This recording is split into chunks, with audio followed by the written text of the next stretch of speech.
Hello, gang. Welcome to Sketching with Izzy. Hopefully you can hear me all right. Let me check my sound levels. Looking good. Hope you're all well. We're doing today patron crits for my Patreon. See. Hi, Dan, Rob, Christina, Irina. Glad you're all here.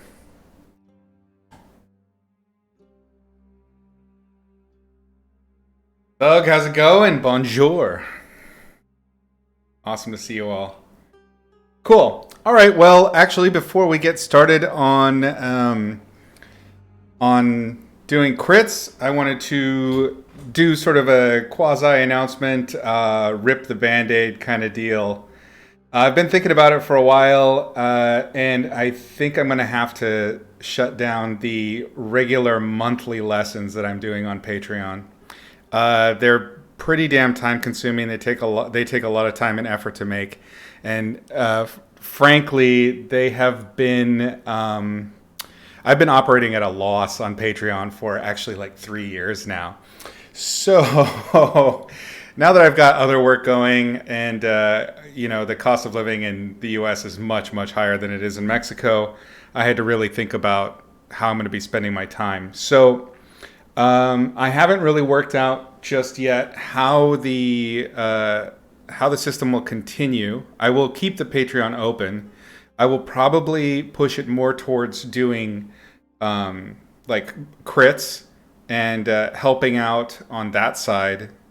And I will be continuing to release lessons because there's always more stuff to cover with the logic of light and color and pushing into concept art and some other things. Basically, I'm going to be slowing down the logic of light and color and then pushing into other stuff and making it more of a la carte system. So I'm thinking probably there'll still be a discount for patrons, and then there'll be the tip jar level for those of you that just feel super generous and want to help support the cause, what we're trying to do here, and maintain the community.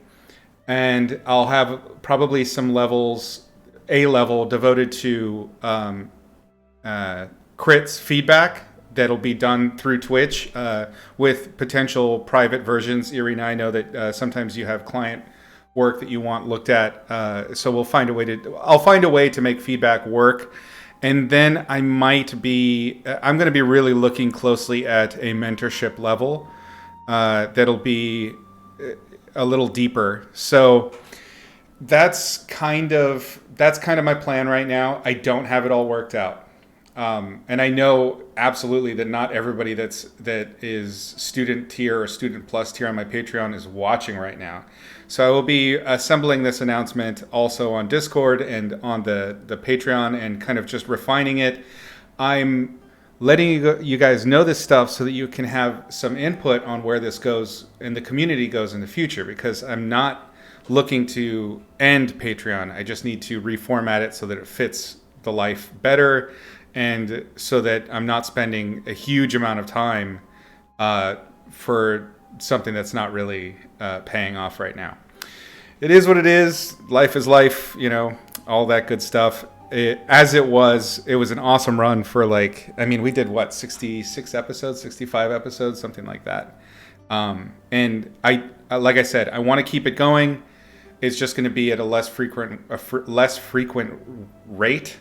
Last week was pretty rough doing that on top of the full-time job, on top of the freelance.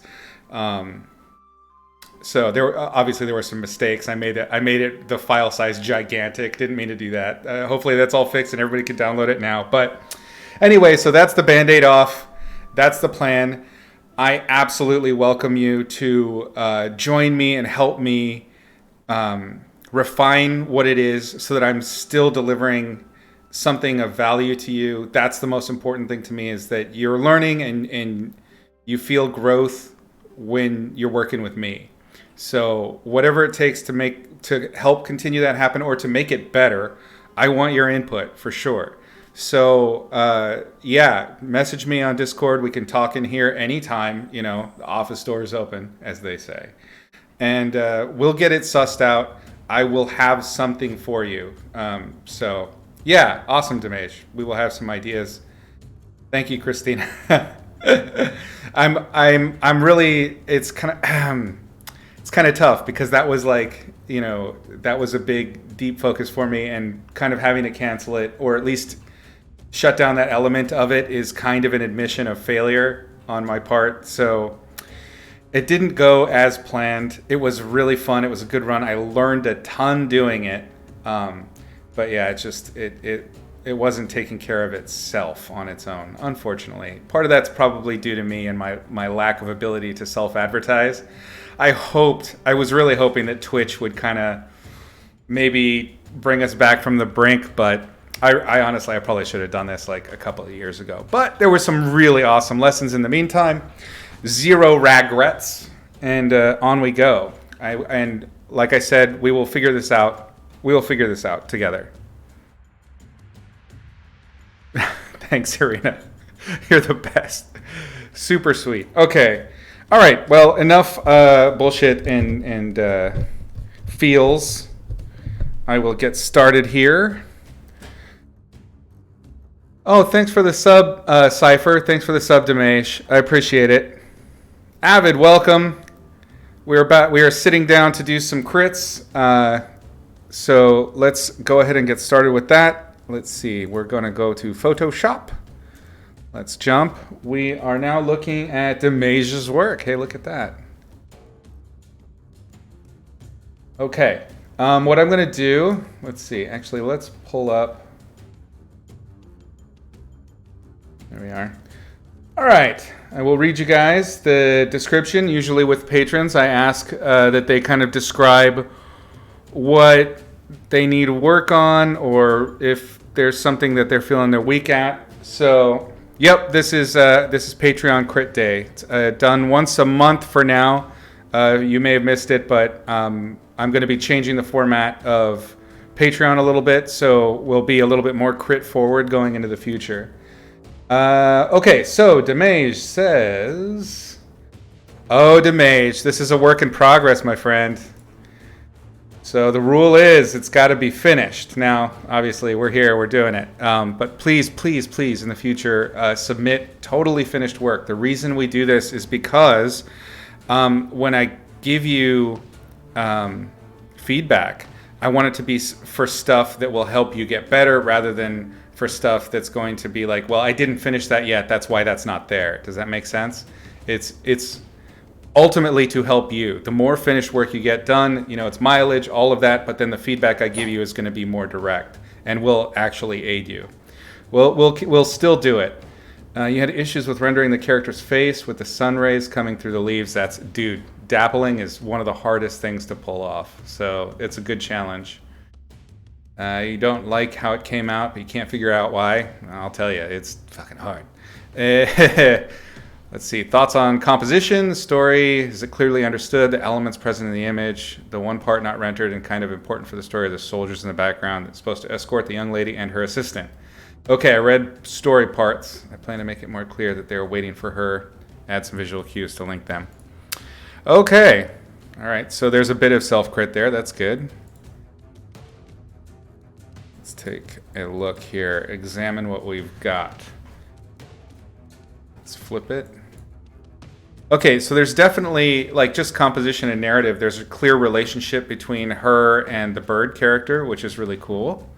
I read that first and foremost, which I think is ideal. That's all, like, nice, dark, high contrast, compositional stuff. Just shapey-wise, I'd say you could probably benefit by a little bit softer transition between your foregrounds and backgrounds. Like, your values up here with her are very similar to the values of the midground tree, and like just softening that so that the space, it feels less like a cardboard cutout. When you're doing your initial layout of values for a composition, the cardboard cutout method is totally fine. You've seen me do it multiple times, but what you need to do going into a deeper, more finished piece before you really start into the rendering is smooth that transition. Make it so that it's clear that this is a more realistic space. Christina, you're not going to be able to stick around for your crit?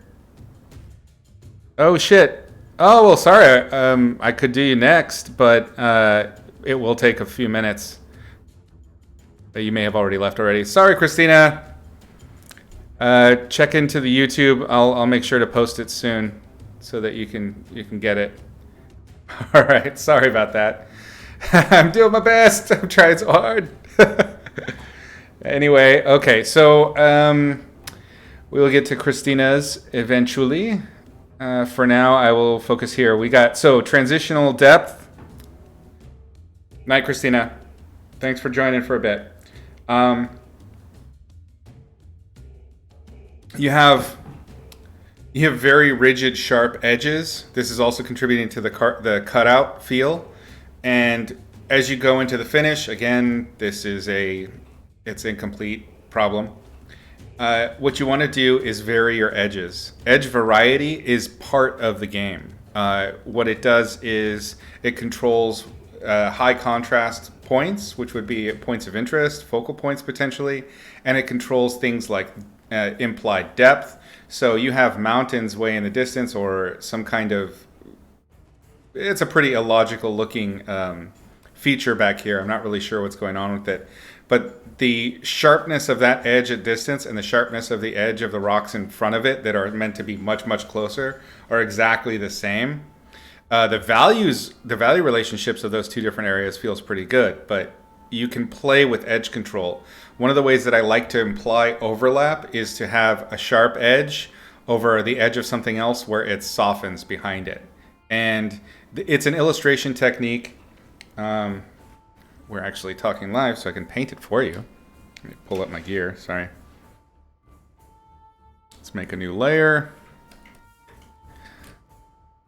So getting in little between values to just soften those edges. It's not just about changing the atmosphere. Oops, let's grab a different color. It's not just about changing the atmosphere between these 2 points. You can also benefit by just softening those edges. And that's something that happens with atmosphere. It's not just that values change, it's also that edges become softer, more obscured, things like that.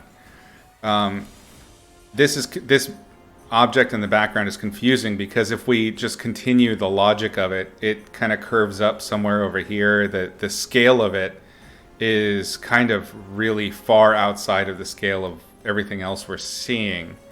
So if you're going to introduce fantastical structures, you want to make sure that there's mimicry or like rhythms to it, so you see them in different areas. So like I would hint at those kinds of like unbelievable structures in the rock forms up in the foreground, things like that to help kind of sell the idea.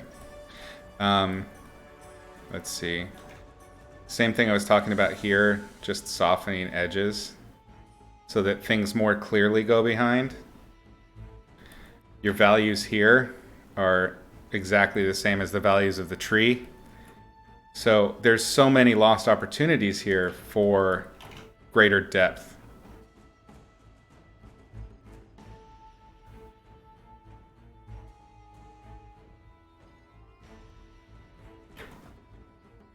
And remember that you don't need to make atmosphere universal over the entire height of something. You can have atmosphere that operates more like a dense fog or something like that. In fact, it almost always you're going to see that because gravity is part of how gravity contributes to the particulates that are in the air that are stopping the light. So light is technically visually affected by gravity. So you would have more dense particles at the bottom. You can even have transitions between these foreground elements and these background elements. But you have these really strong darks here. You can dig in and get some of these darks, get some accent values to help show that this character is in front. This part here in particular, how tight you have the values, again, this is probably an unfinished part, but how tight these values are doesn't match everything else. So you want to make sure that your value control makes sense in terms of the diminishment of the cardboard cutouts as they go back in the distance. And the more you soften those value transitions between them, and maybe add a little bit of atmosphere to each individual thing and then overlap according to edges, you're going to create greater and greater and greater Z depth in your painting. Hopefully that makes sense. Thanks for the follow, visual artist. Welcome. All right. So let's get... I want to commend your value control here, because value control is the hardest part. So once you have that, you got to start pushing your contrasts so things begin to make more sense and read more legibly. And that relationship is dictated by a whole bunch of stuff. As we've talked about, atmosphere, things like that. You definitely want to... My resub notifications are working. I've had 2 so far. Oh, those were resubs. I thought they were just subs. Huh. Okay. Is it different? Does it look different? Yeah, this is Demage's work. Unfinished, but we've established that we're not doing that next time. So yeah, your value control, very, very tight. It's going to be about rounding out those forms. You have all of these places where you can punch your values just a bit more in order to create volume.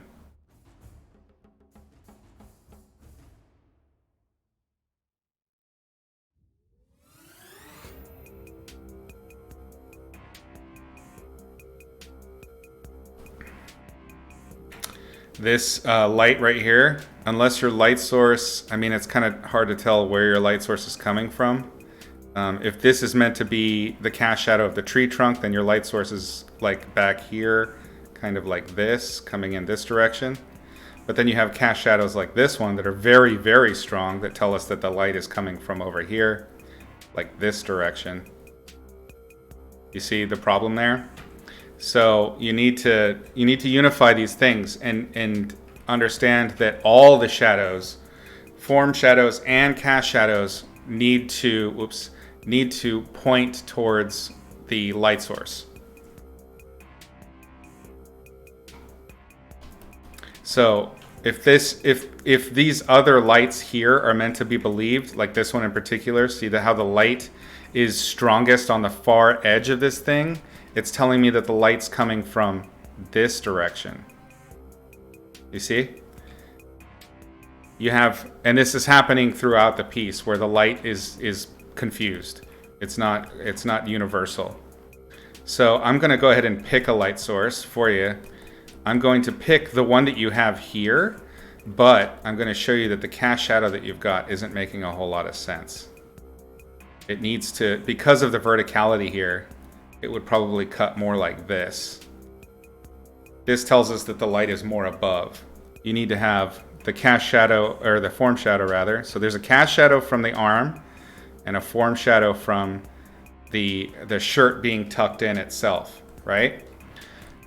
Once you have all of this stuff worked out, and I think you're kind of already doing this, do one light source at a time, round out the entire form, get everything to make sense all at once.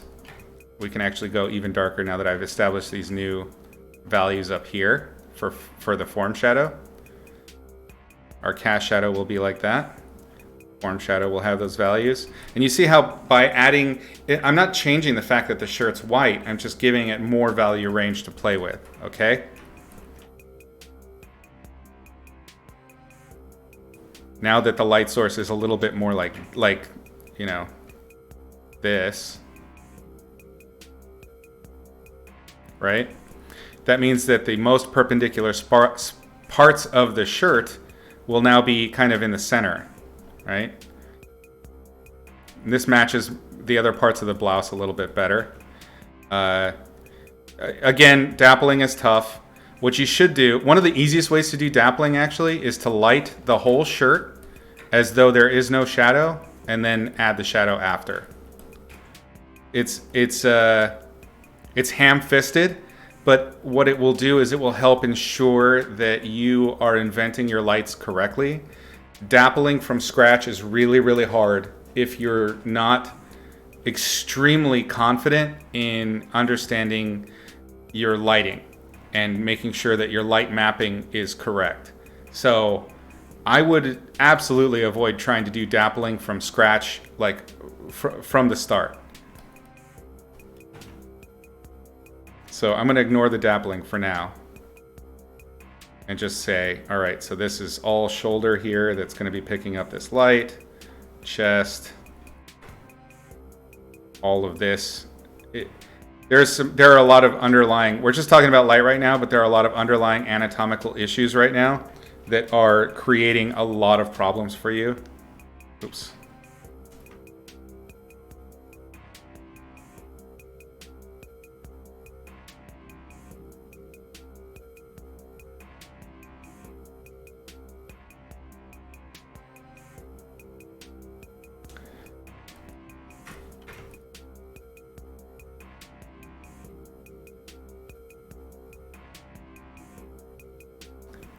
So simplify your forms, make sure your light's behaving and hitting the forms in the correct fashion, creating three-dimensionality. This can be lit, but it's not going to be as bright. These would be more parallel to the light source, so they're not going to be picking up light really strongly. They can definitely be brighter than the other parts that are in shadow, but they shouldn't be super bright. Okay, so does that make sense, what I'm talking about there?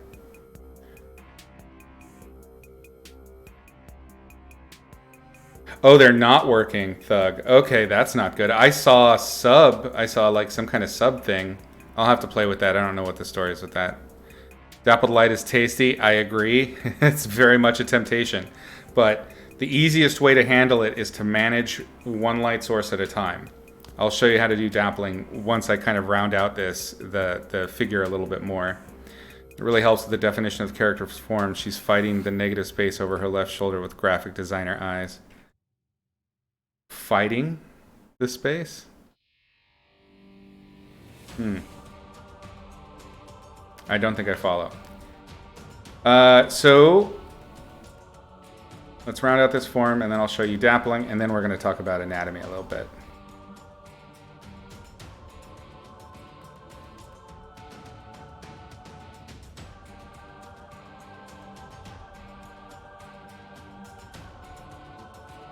Okay, good enough for now. So then when you want to dapple, remember that dappling is going to be cast shadows from the trees and things like that, but you're also going to have fill light. So they should be lighter and cooler in this case because your sky is blue. And then you can do things like dappling. But it only works insofar that you have already sorted out how the lighting works. And remember that you want it to rake across the form when it gets long.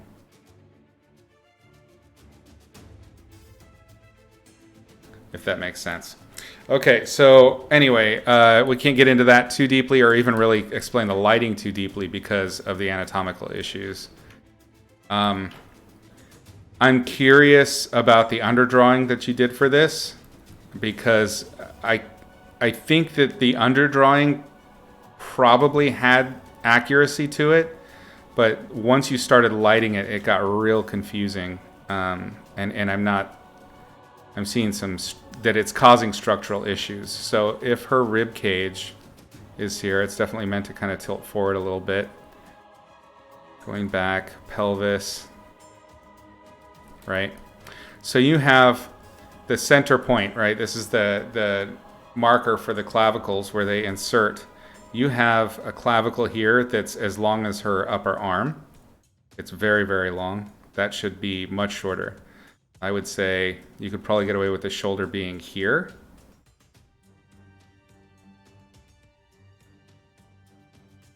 Which would change all of this back material.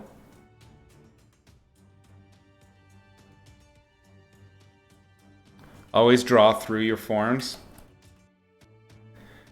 And then you pulled an Izzy, you made a super long forearm. So the wrist should actually be starting here. You see? So if you want to keep that hand where it's at, then you need to raise the entire structure of the arm. Go with a different color. Oops.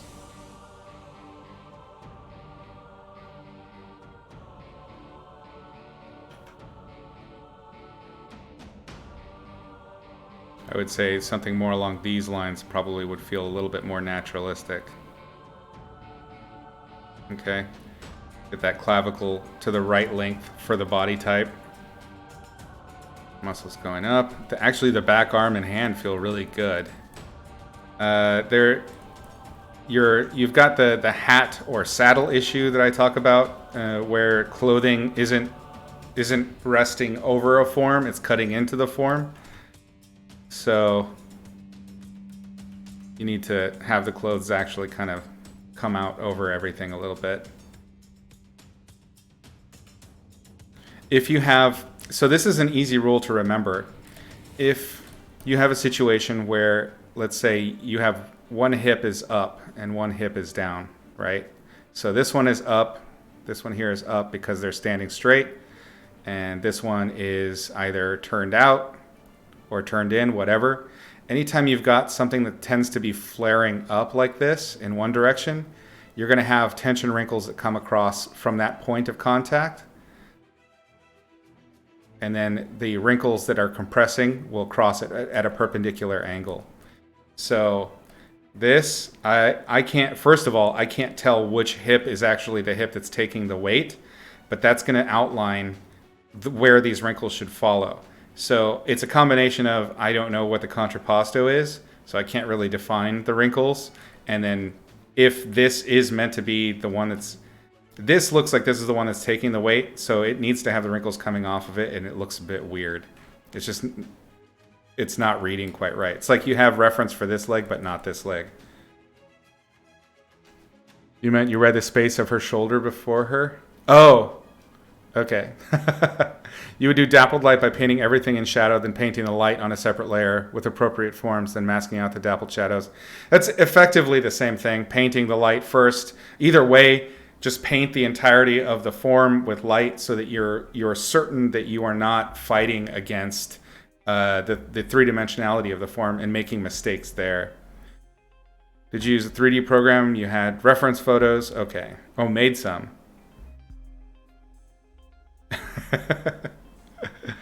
Okay, so does that make sense what I'm talking about with the anatomy?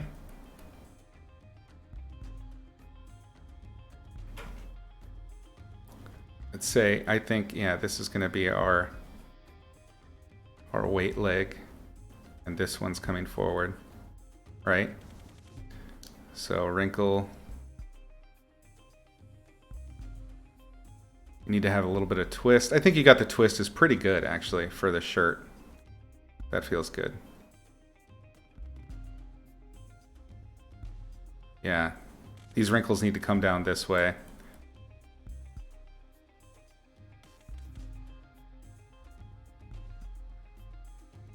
Yeah, it's definitely going to be some anatomy studying. This thing is not fitting in the space with her really well. I think it's partly to do with this leg. So the pose, what it looks like is you had a pose and maybe the tripod wasn't part of it or hadn't been part of the original reference because it's sitting in her space.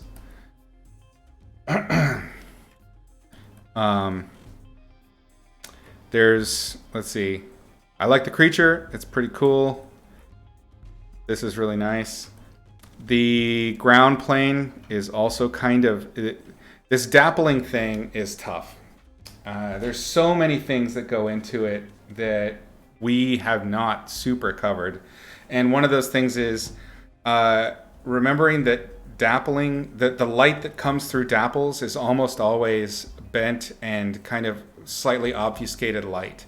So having pure light in a dapple kind of, it's going to make it really spotty looking.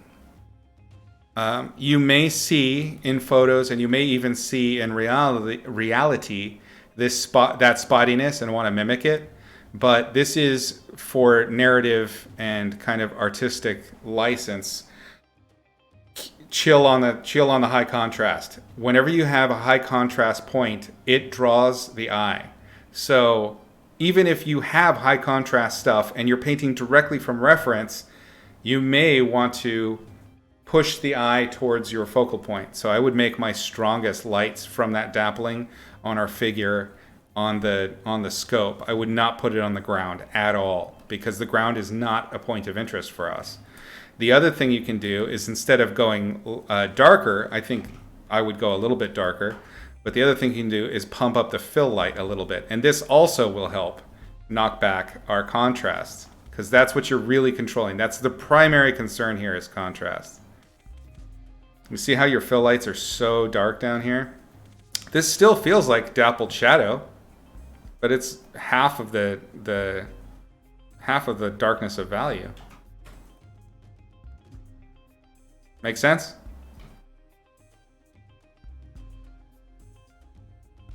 Okay. You didn't have the tripod in. That's okay. It's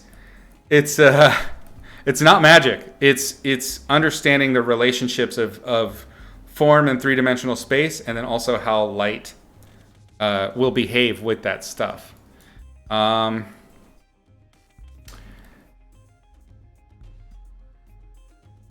There is a narrative point here that's pretty confusing that has to do with the eye. I don't know if you've noticed this, but it looks like she's trying to look through the spyglass with her closed eye. So what I would do to mitigate the closed eye spyglass look is actually overlap this significantly. And if you're intending for her to be looking at something through a spyglass, I wouldn't have her eye looking down. You see it? So what that means is either you're going to have to tilt the head back up a little bit or change the position of the eye.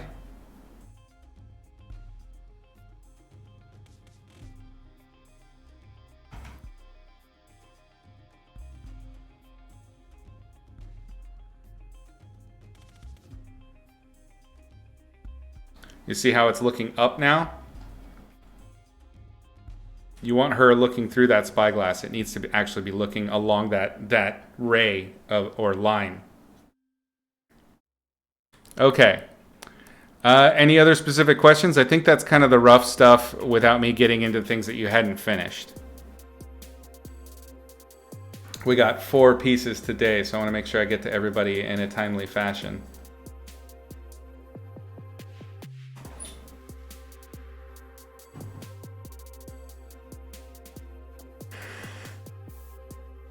All right, we'll move on to the next. If you have questions, I'll try and answer them within those frameworks. All right, next one.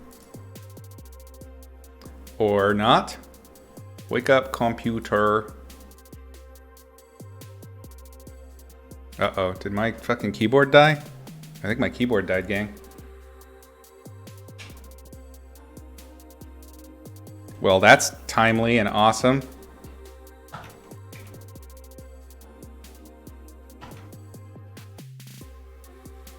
Yep, keyboard's dead. Okay, let me set up my other one, my backup. Yeah, nothing's working on this channel right now. Just a hot mess over here.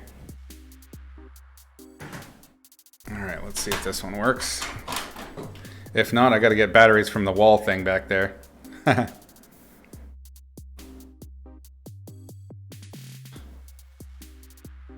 Oh, this is wonderful. Oh, I'm so happy right now, guys. I can tell you.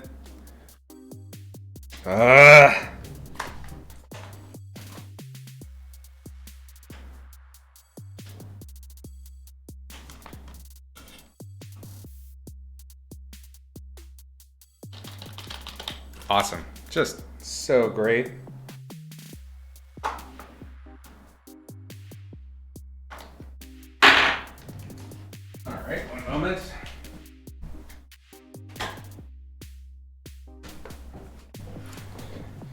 Bear with me, crew. It's always surprises on Sketching with Izzy.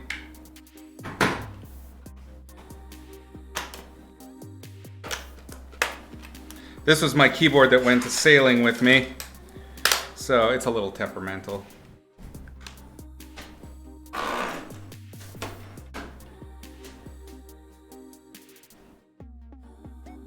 There we go. All right. It was just batteries, dead batteries for everything. Here we go. Oops. There we are. Okay, Jesus. It's all a hot mess over here. Let me get...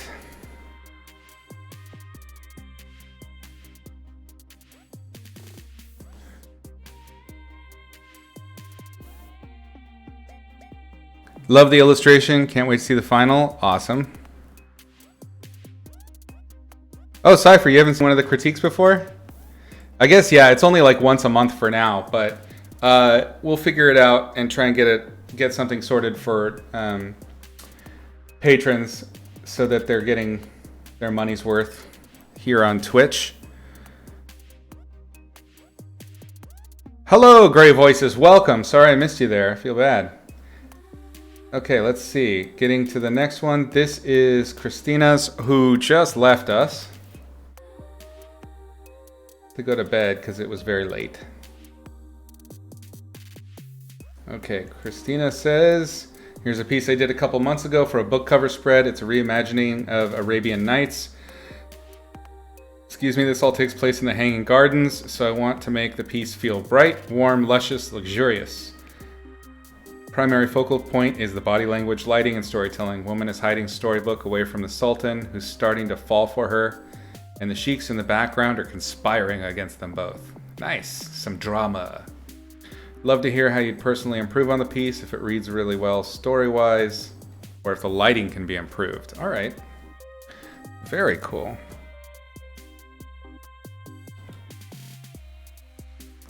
First of all, it's very nice and great harmonious color. Things are reading. There's some compositional stuff that I think wouldn't happen if you weren't doing this in 3D, or at least are easy to ignore. We've talked about this before, where when you're doing your comps, you don't notice tangencies and things like that because it's technically real and all of the light is behaving. But this this strong line right here is extremely distracting. I know that if this is meant to be a book cover, right down the center is probably going to be where the seam is, so it doesn't really matter that much in terms of your painting. But this is the richest color and the highest contrast in the whole painting, and it's a pillar and it's reflection. You don't want that. You want to make sure that your focal point is backed up. Everything is supporting your focal point. So I would find ways to try to push them further.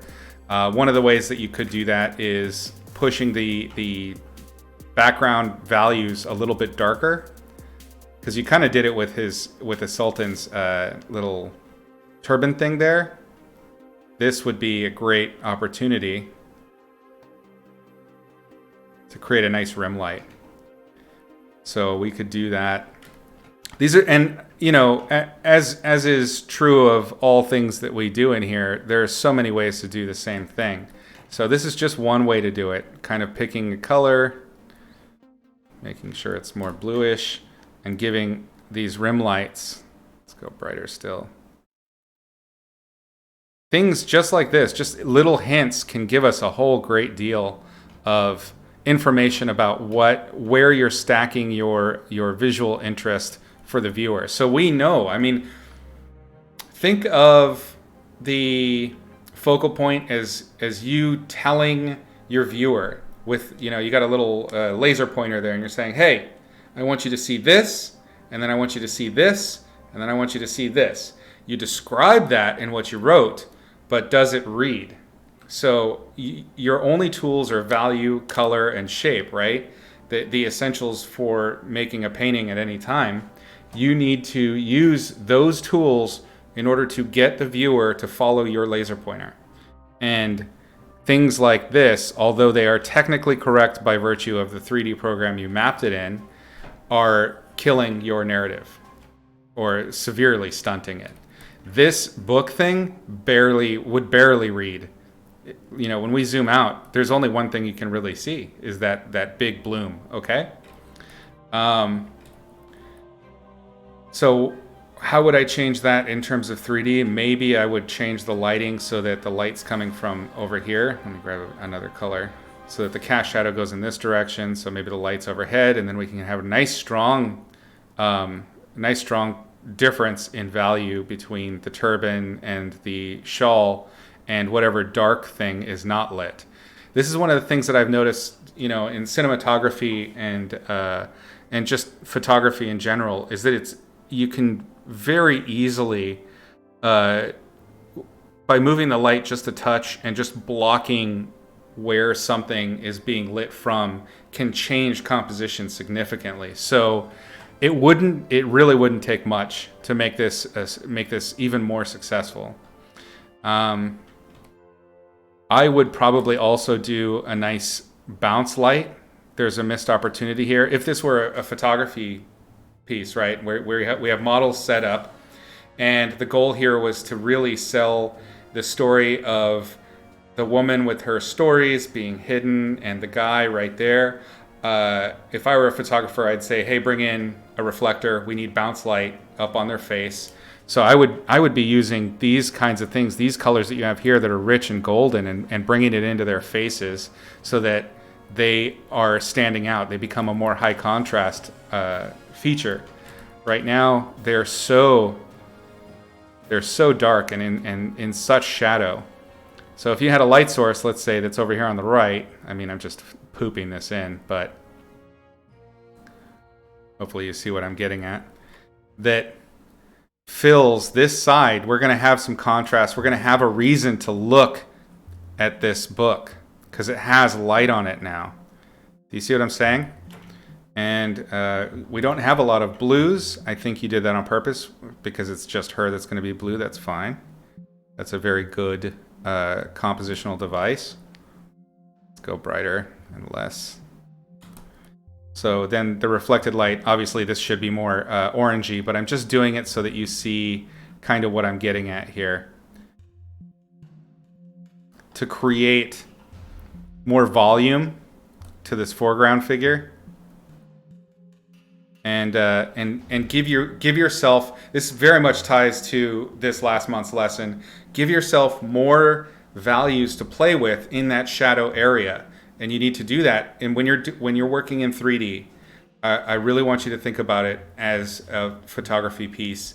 And what would you do when you're looking at that shot? I saw that you had some 3D, but we'll leave it alone for now. But set up lights that are going to frame your figures in the best way possible. It's more than just obeying the logic of the scene.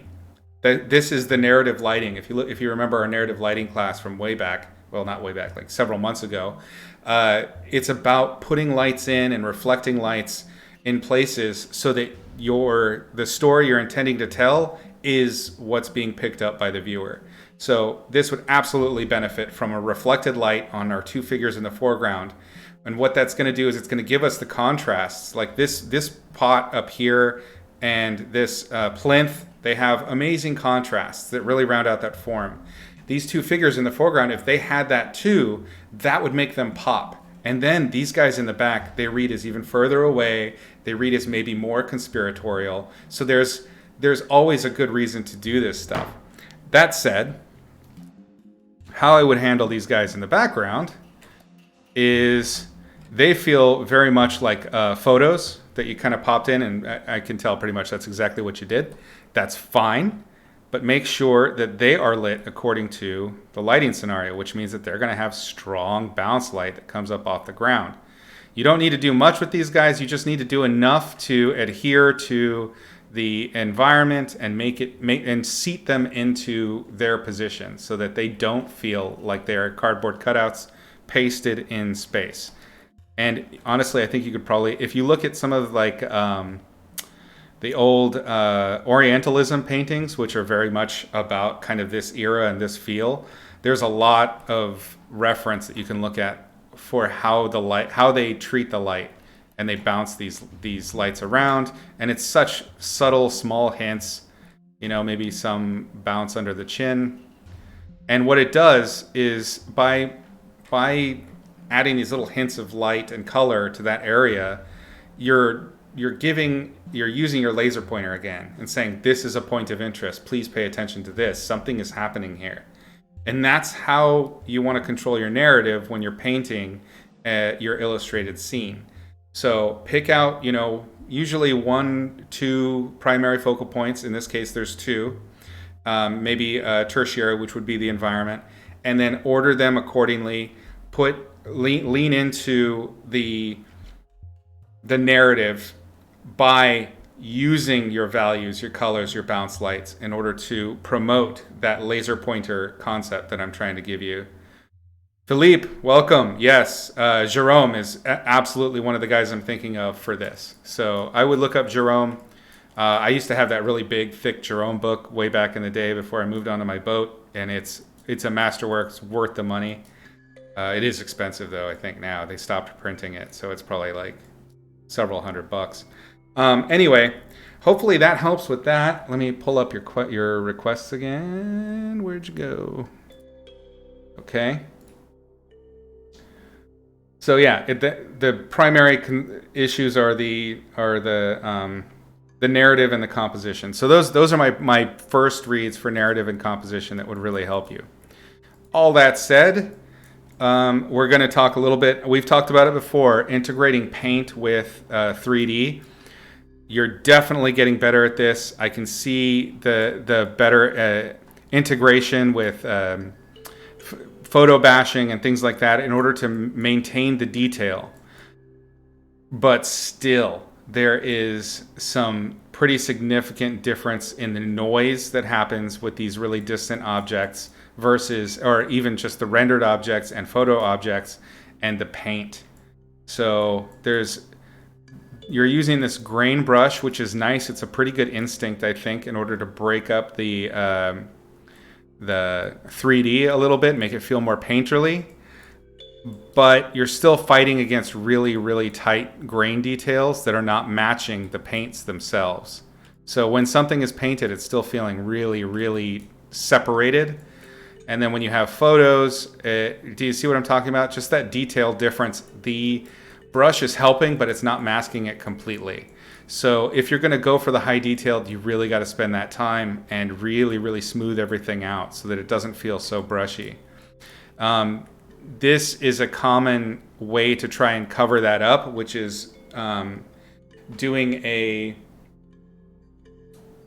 texture map on top, and it does work, but the texture map needs to follow more than just the rough perspective of that form. It has to follow the form, which means actually transforming it so that these wrinkles and folds will be applied. It's a tough game. How I deal with having to add textures like this is I'll do the transformation so that they fit first, and then I will go in and start to erase. If you'll remember, when we go back to the materials lessons, and those are way back, one of the things that we talked about was material surface detail. And when we're talking about material surface detail that's actually going to pick up light, the places that you're going to see it the most are as the light begins to turn away, the form begins to turn away from the light source. So I would save those deeper textures for the light side of the Terminator. So just taking it from here, grab a new layer. So this is our Terminator on the form shadow. This is the Terminator on our form shadow. I wouldn't bother bringing them into the light so much. I would let that kind of be. And it's a way to obfuscate what you've done. Just a touch. Now, it's tougher when it's a pattern. So this is an actual printed pattern that's on the surface. With the photo, I think you handled it pretty well. But if it's something where it's about depth rather than a color change or a surface change, you can use this method and it'll work out pretty well. I think this feels pretty good here. Like the the light washed out that pattern quite a bit, and then here you see the pattern. So it's kind of a pick your battles kind of thing. Where are you going to put your time and effort? Okay.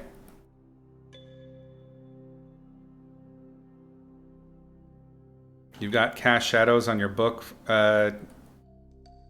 your book photo, or no? Is that 3D or is it? I think it's a photo, maybe. Hard to tell. There's cast shadows there. There's lighting there that's not adhering to anything else. So it's about integration. That's like the number one thing I want you to pay attention to when you're doing your 3D, when you're using photo bashing, ouch, that hurt, is to make sure that you're integrating into the paint and back and forth between the two things. Don't let the 3D or the photo dominate your intended goal of the story, the narrative, or the lighting and composition.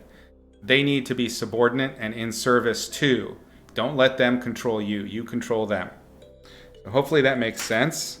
Again, sorry we couldn't start with you. I always forget about the time difference. So we'll get this uploaded soon, Christina. It's a beautiful painting. I'm sure the client was very happy.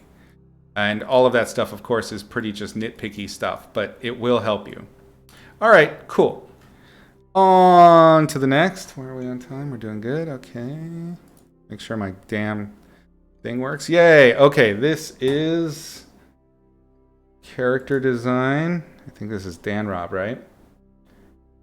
Yep, Dan Robb. Doing character design, supposed to be the antagonist for a video game. The game idea roughly follows the Darksiders universe. But if they had to do something underwater, the game itself is pretty stylized, right? It's if I remember right, that's Joe Madureira's concepts, right?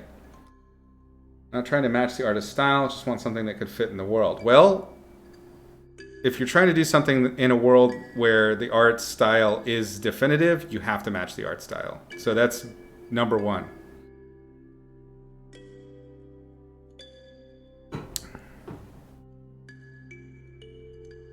Doug, my students are professional. Yeah, they are. Almost all of them are working in art in some way, and I think that's great.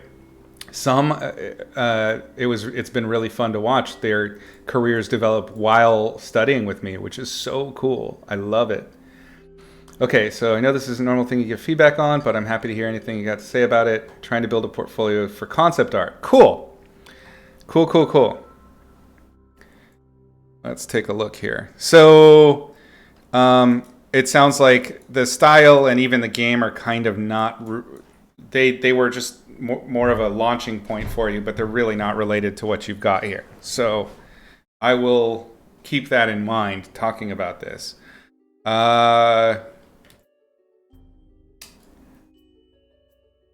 It's important when you are building a character that you don't build them in a vacuum, because characters don't exist in a vacuum. So I would say when you're starting a new concept for a character, it's going to be more than just trying to think about a style or a world and then putting them in there. You need to consider if instead of making this a roughly Darksiders universe, I would pick, if you wanted to do this for a portfolio piece, I would just say, I designed this for the Darksiders universe. It's something that they know, you don't need to explain it, and then the challenge is, and the profit is, you have proven that you can paint and design within somebody else's established style, which is incredibly valuable for a potential concept artist. I would say, looking at it, that it doesn't fit what I know about the Darksiders universe. There are design cores, design pillars that are essential to the Darksiders universe that are completely missing here. The sharper angles in terms of armor, the big bulkiness, like that kind of over-the-top battle chasers look, which, you know, Madureira is totally known for, are missing here. Even with like the body shapes. So yours is a much more realistic shape of body, and then his tend to be ultra stylized. So these are the kind of things that you need to consider. So if I were you, actually, I would just if you want to keep this in your portfolio, omit the Darksiders backstory completely and just say this is like for an underwater fantasy of my own design. A big part of concept art, honestly, a big part of any kind of art portfolio thing is just kind of a reasonable skill at bullshitting. So we want to work on the bullshitting just a little bit. Make sure that you're kind of being a salesman for yourself. You don't need to get really in depth with the backstory or any of that. You just need to sell your thinking. So let this kind of be your guiding light going into building a concept art portfolio. We're looking for skills in artwork, yes. We're looking to see that you are proficient in anatomy, color, form, lighting, all the good stuff. But what we're really hiring when we're looking for concept artists is a problem solver that is possibly a specialist or even a generalist in some very specific field. So it's more about selling yourself as a problem solver, as a designer, than it is about being a painter or a person that can draw characters, if that makes sense. So when we look at a concept art portfolio, generally we're more interested in seeing the progress and the thought process. It's like math homework, right? Show your work. That's what we want to see. We want to see why you came to these decisions, what led you there, what is this in answer to? So those are important things. What was the problem you're solving, and how did you get to this solution, right? Right here, it's got variance, it's got a turnaround. Those are good things to have. It's got the money shot. That's what I call like a finished painting or whatever of your character. But the lead up to this stuff is going to be the real meat. That's going to be what sells the idea that you're communicating to whoever's flipping through your portfolio. Doug says the illustrators you employ are generalists who can draw in multiple styles and do a bit of graphic design. Exactly. Generalists are always easier to employ. Specialists have a harder time finding work, but they'll always do the stuff they want to do. That is from a non-hiring point where Thug is coming from. That's a personal choice. How do you want to spend your time doing what it is you're working on? Are you more concerned with employment, or are you more concerned with the project? Are you concerned with your art? What are you after, and what do you deem a point of success for the work that you're doing? It's completely individual, and there's zero judgment on that. It is what it is. Cool. So you've got, now we're going to talk about the design itself. You have some features in here that if, let's say I'm looking to hire you, I'm going to want really explained. Why is the face like this? Why a human face at all? Why breasts? What is it about this? Why is this? That is going to be the question. Why is this? It's cool looking. It's got that. I like the jellyfish mantle and things like that. But why? Why were these design decisions made? To what effect? The clothing. I mean, is the clothing? It looks like the clothing is actually part of her body. It is flesh. So if she's more of an alien creature or an alien fantasy type creature, why not more variance in anatomy or in structure? What can you do to make her more than like just a human female that's got mild augmentations? Where do these things come from? I don't see them in the model sheet at all. So there's basically, this leaves me with a lot of questions. Bioluminescence, that's cool. What is it, a communication thing? Nothing in your designs should really exist in a vacuum. And again, this comes down to developing a really good bullshitting skill.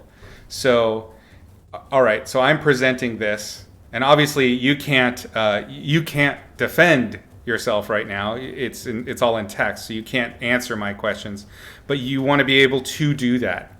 And yes, it's great to be able to like on the fly be like, okay, yeah, no, they don't speak because they're underwater, so bioluminescence is how they communicate with each other, etc. You can totally bullshit some stuff and whip it out of your ass real quick. It sounds good, it's believable. But one of the ways that you can offset that is to figure that shit out ahead of time and make decisions about your concepts that will inform those things. And this is the cool thing about thinking about those decisions ahead of time, is they can inform your design. When you ask yourself, what does this thing eat? How does it communicate? What are the dangers of its world? Those questions you have to answer, and in answering them, they will inform your design. Does that make sense?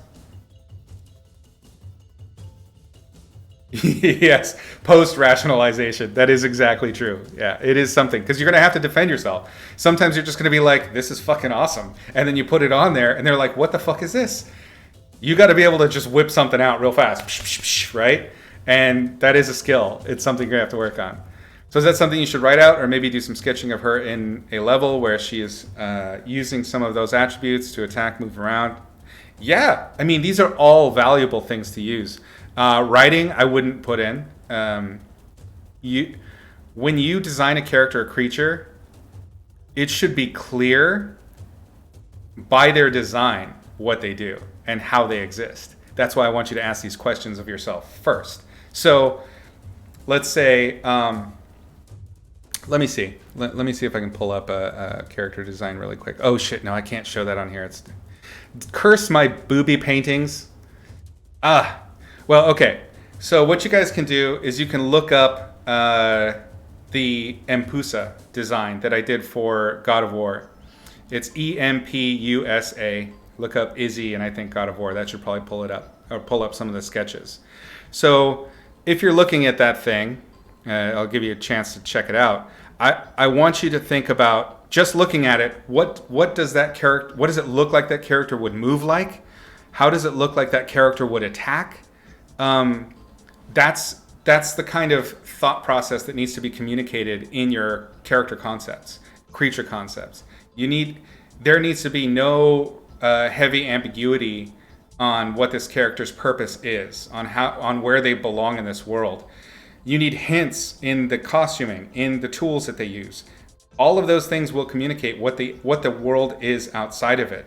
If you design with a vacuum in mind, the character that comes out of that design will not look like it fits anywhere or serves any purpose, because you designed it in a vacuum to start with. So if you're able to mentally force yourself to build the world and then kind of pull from that to define the parameters of this character, you're going to have a character that feels grounded and rooted. Does that make sense?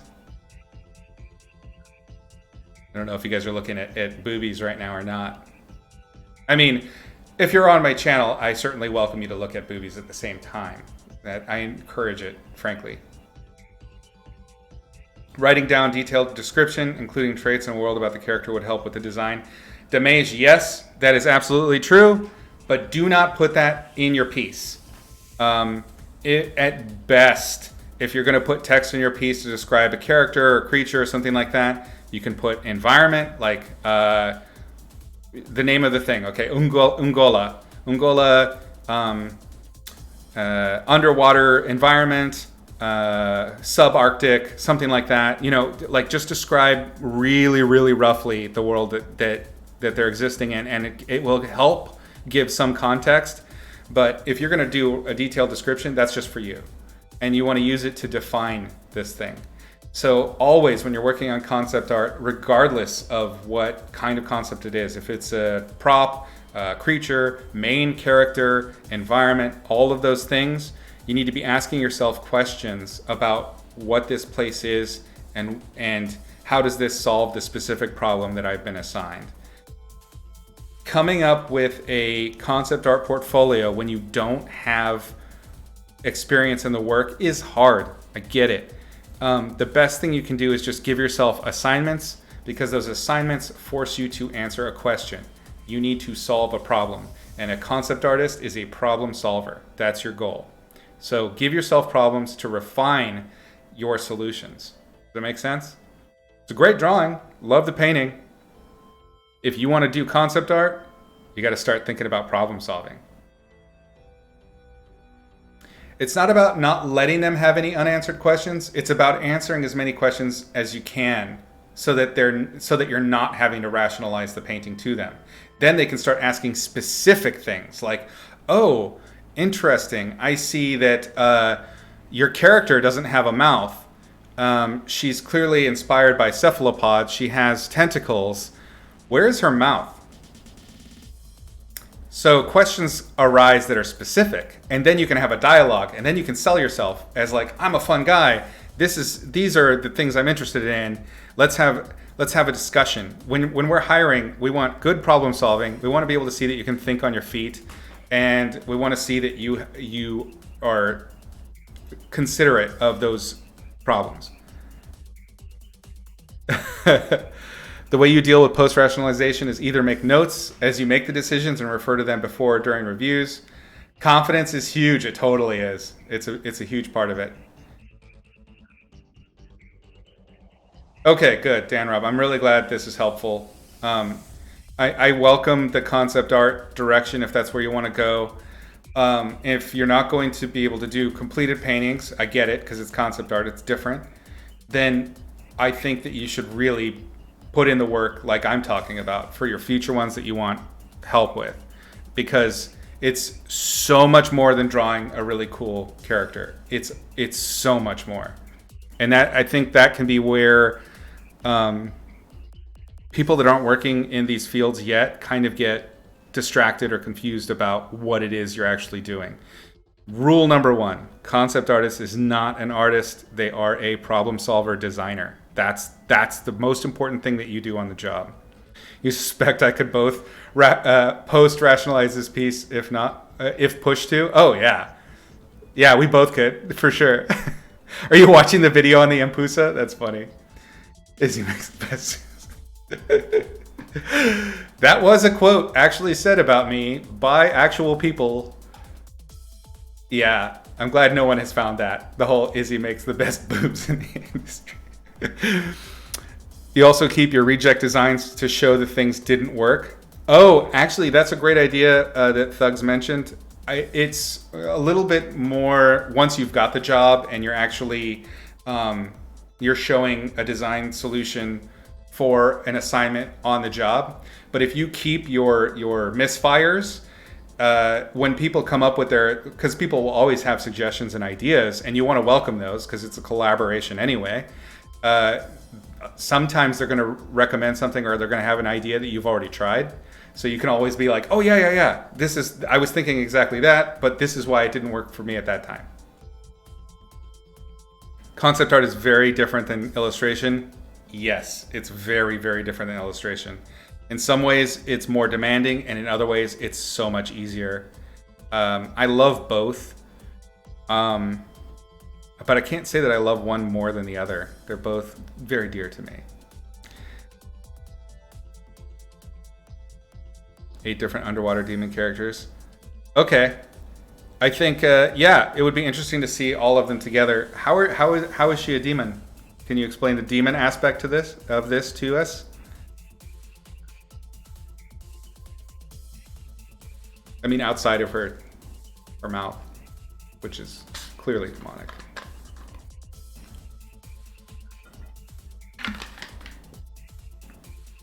Because nope. Oh, bud, you got to work on that. I need you to become an expert bullshitter.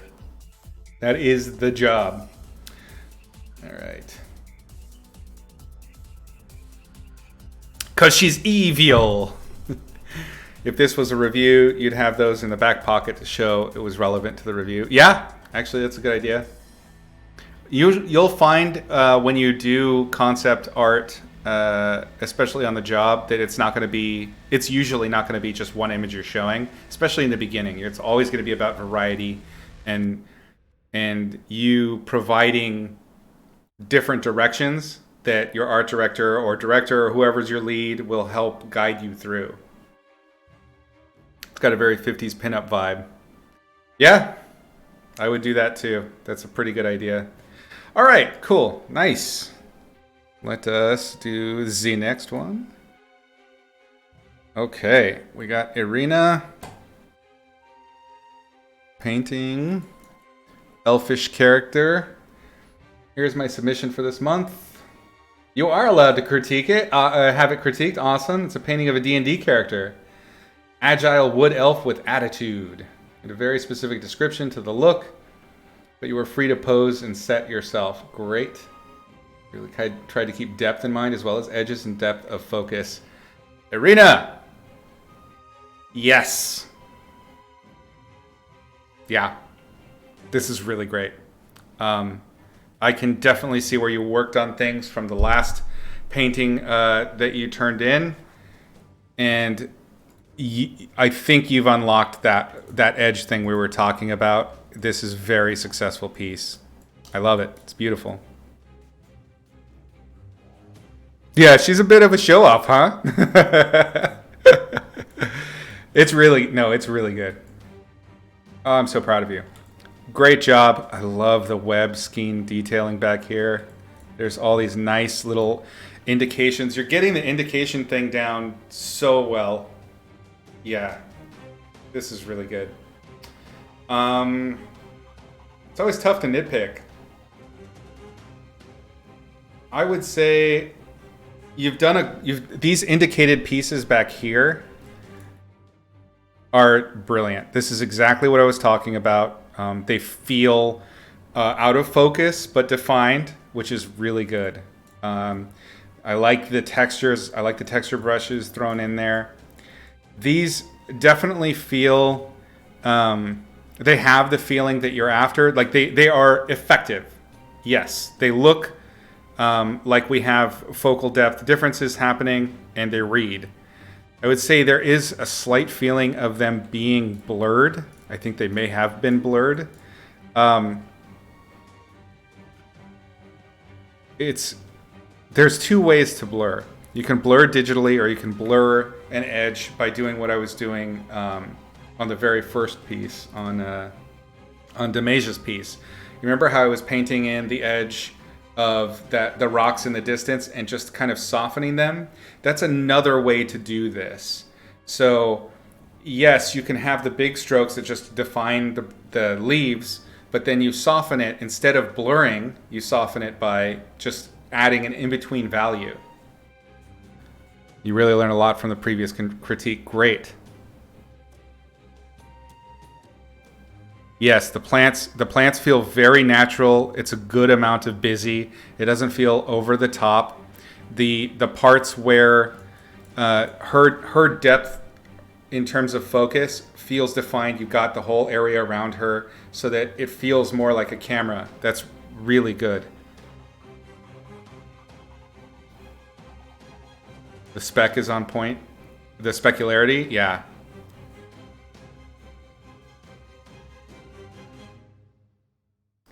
Dan Rob's bringing up an interesting point.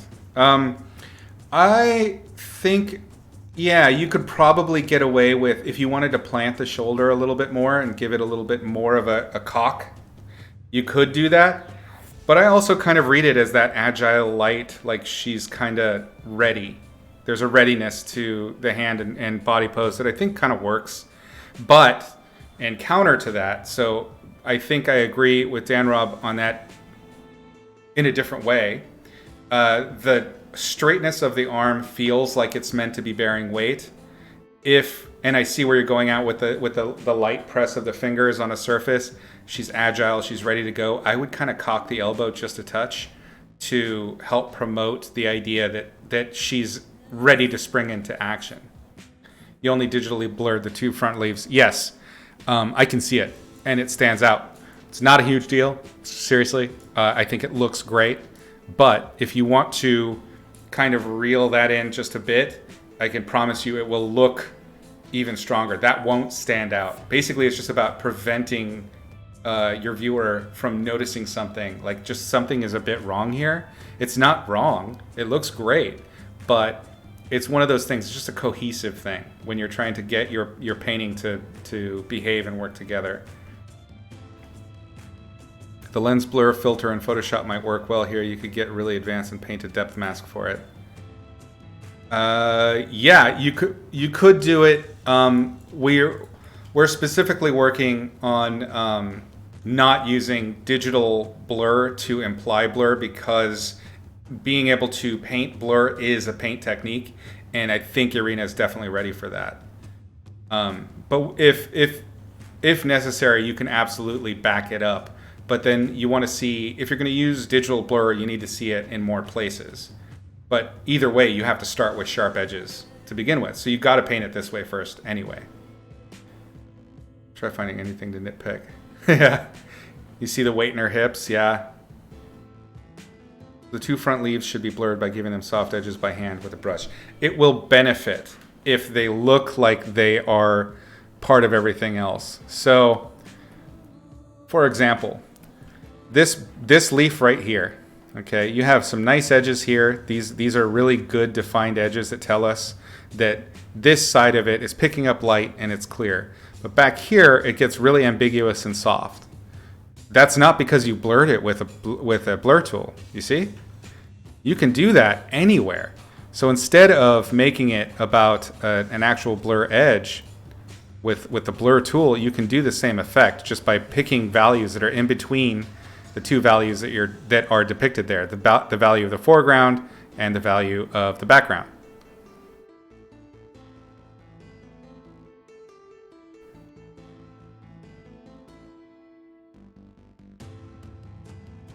So you can get a blur effect, and you can get really, really blurry without having to actually use anything soft. You can do it with a hard brush. Again, perfect examples of this are some of the paintings that Simon Stålenhag did in Electric Nation or something like that? I'm forgetting the name of the damn book. I have it over there somewhere. But he has some where he took a photo from inside the car and he used the drops so that the camera focused on the drops in the foreground and everything in the background is blurry. If you look at those paintings, notice that those blurry figures in the background are not painted with soft brushes. They're all painted with the same hard brushes he always uses. It's the value and color relationship of the background and foreground element kind of bleeding together. And that's what Gaussian blur does, is it just softens everything and just mixes the pixels. But it does it so perfectly that it doesn't feel like a painting anymore. Does that make sense?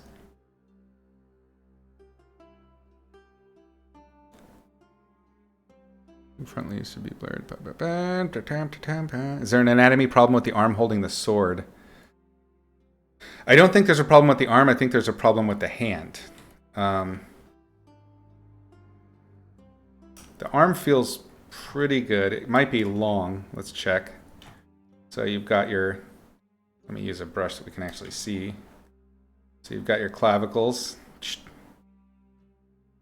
I would say your elbows probably should be there. Yeah, I guess it's a little bit long in the upper arm. It could be... Whoops. Oh, nope. I fucked up. Okay, could be that this shoulder is tucked down more, but if that's the case, then we should see that in the bodice and the corset. Is it corset or a bodice? I never know. I don't know this stuff. I'm a dum-dum. But there should be maybe a little bit more tilt. I'd say you could probably get away with just a touch more tilt and contrapposto with the body. If you're going for... This goes for future potential D&D portraits you might do, or anything like that with the character. If you're going for agile, think of ways that you can kind of contort the body that and the limbs that tell us that they're a little bit uneased, that they're ready to spring. That's the kind of way to do the mime aspect of your character design. And I know we did have the video way back about narrative posing, right? So I told you about that school of thought where they train mimes and how to shape and move your body in a way that tells the story in and of itself. You've done a really good job of that for the most part. I think you could push it, just like make it a little bit more animation-y to give us that clear indication of what she's up to. So yeah, that said, I think the arm might be a little bit long. It would be an easy fix. I would just grab this mass here. And really just kind of see if I can just change the origin just a touch. And what that does is that will help a little bit with the hand. Because right now the hand feels a little bit uncomfortably torqued. Yes, your hand can do that, but if you try and do this, it's pretty uncomfortable to hold something that way. So I find one of the ways that you can get around posing a weapon, you need the weapon to have this specific angle, and I love how it's placed. It looks really good. So what I would do is instead of worrying about the palm fixing to that thing, I would let the fingers do it instead.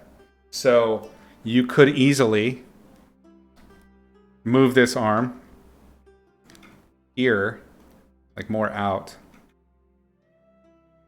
and then make it so that the fingers, instead of turning the wrist too much, keep the wrist a little bit more comfortable and straight, and then let the fingers kind of drape a little bit more. You see, so maybe the forefinger is on the blade. Does that make sense?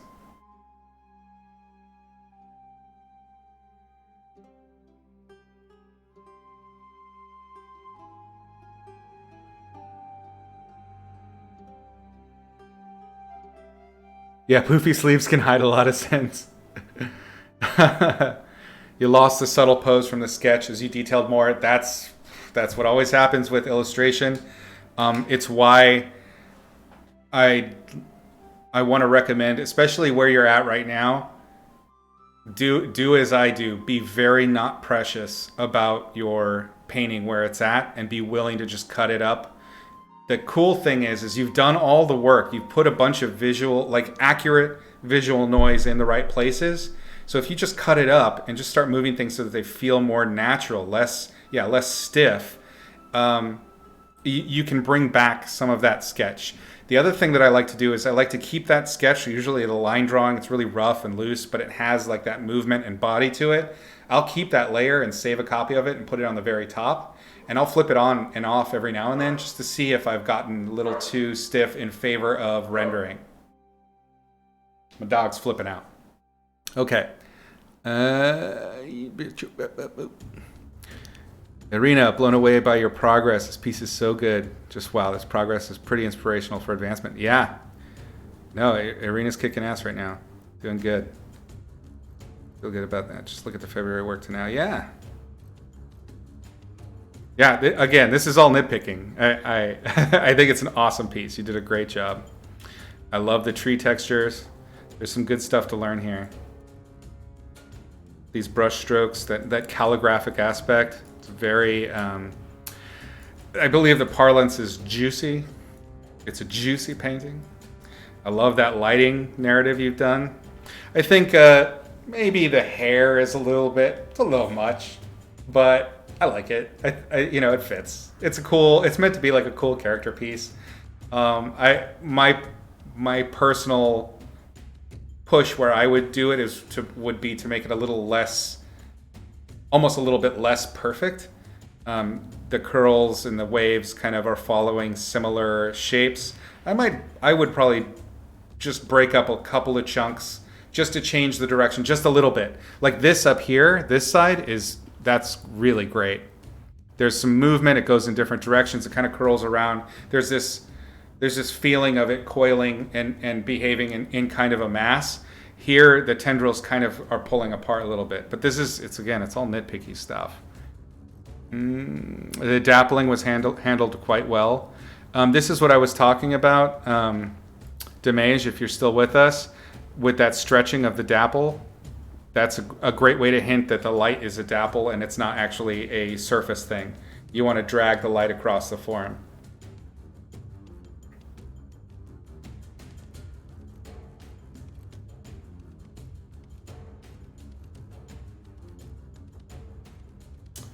Weren't sure if it was the same artist. Oh, yeah. Yeah, I like this kind of hair too. I'm seeing a little bit of streaky blurring in there, probably from a smudge tool. Not a huge deal, but it's kind of the same thing. If you have all of these amazing confident structures that are via paint stroke and have calligraphy, lean into it and use, instead of blurring, use differing values in order to get the same effect, and it will give you an even more solid, chunky, realistic painting. I mean, this is feeling traditional. I think it accomplishes the traditional feel. So you could just punch it even further and really get people asking you if they can buy the original. You did a great job. It's really great. Every painting you do has lots of hair. Yeah. You feel Irina could handle a spin on the wheel of art direction? Probably. Yeah, we could spin the wheel for you, Irina.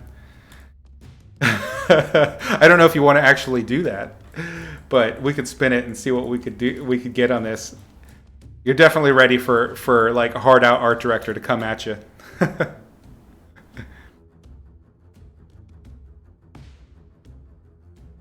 Great. Good. Very good. Let's see if I can give you any other nitpicky help. The lower legs feel a little bit long, but I like them stylistically. I think they work. They add to that kind of sprinter feel to her. You are kind of falling into a bit of an Izzy trope here. Watch out for doing a shape again and again. That's what I do. Don't do that. Do what I do. Easy shape. Easy shape. Easy shape. I don't want you to pick up my bad habits, kids.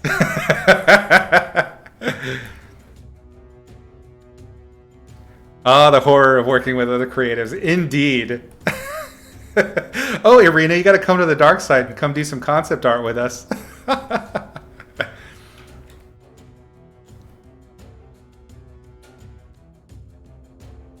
About the tree and log going away, does it look like it's got enough depth?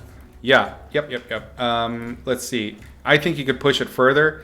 If it's right now, there's a bit of confusion on whether or not it's actually part of this one. I would, again, nitpicking, I would try and push it one way or the other. Either bring it deeper over here so that it's clearly kind of connected, and you have like little kind of cool divot or some surface like that. Or I would take it out off the edge and go like this, like completely out. I think texture-wise and value-wise, it reads the depth. You could definitely, if you want to change the angle a little bit more, push the ellipses so that they're more circular going back.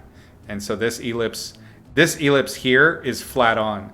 So if that ellipse is on a tube going back like this, it actually needs to be like this. Do you see? And as it goes back further, it'll get flatter and flatter. Right? But it looks like it's kind of tilting back up towards us. So if you have something that's doing that, I think the easiest thing with this would probably be to just change this ellipse so that it's a little less vertical looking. Change the short axis on it. And then you have these textures going like this, right? But there's this moment where it kind of looks like it's almost tilting, it's coming back towards us a little bit so that the ellipses are maybe a little bit flat. When you come back to that tilt, if this is meant to tilt again, I wouldn't tilt it at the same angle that this is, because it kind of gives it this feeling like it's doing this, which is unnatural for a tree. If it's meant to tilt the whole way the same way, I would go in and just add little brush stroke hints that kind of imply that it's doing that the whole distance. Make sense?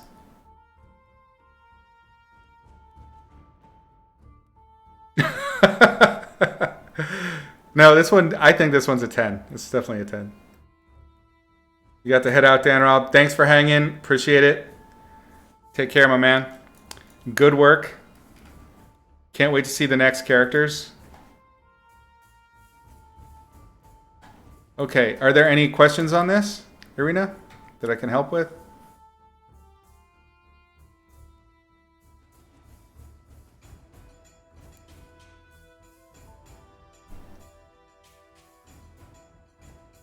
Yeah, I really like the all these nice lost details. it really controls where our eye is looking. I mean, this is a expert course on focal point right here. Great primary reads, secondary, tertiary. This is really good. Yeah, I think that covers everything with this. Just keep going. Make more. Irina, do you play any D&D?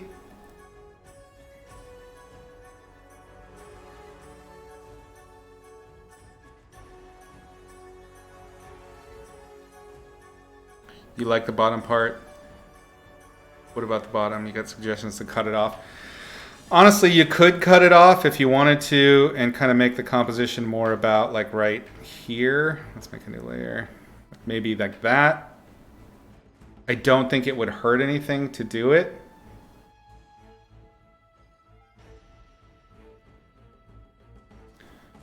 You don't have to, though. I don't think it hurts it to have that length. But yeah, I mean, of course, yeah, you could crop it.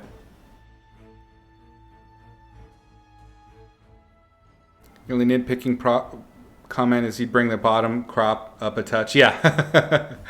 So usually when I'm looking at Irina's stuff, I'm thinking that it's a book cover and that we need to think about space for text. Like this is very good.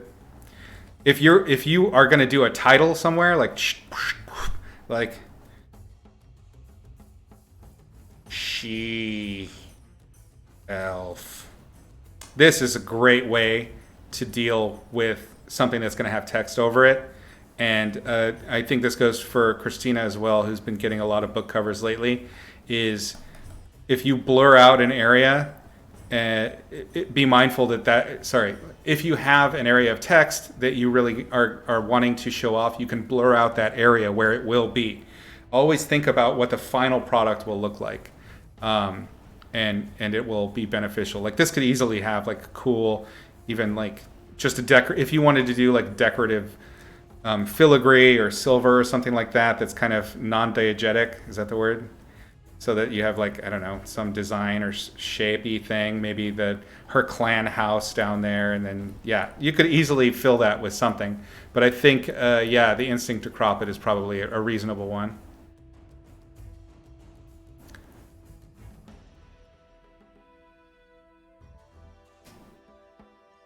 You know what? If you want to get book cover work from this, it would absolutely work. I would even throw in, like, find a logo or something like that and put it in there and make it nice. Just generally went back and looked at the images. Yeah, lots of growth. Bleed is good for sure, but out of context, it can be distracting. 100%. I agree with Doug on that one. Find a mock-up PSD of a book and add it to that. Yeah, actually, that's a great idea. Put it on like a 3-dimensional book cover thing. Yeah, this is very much book cover worthy. Great job. All right.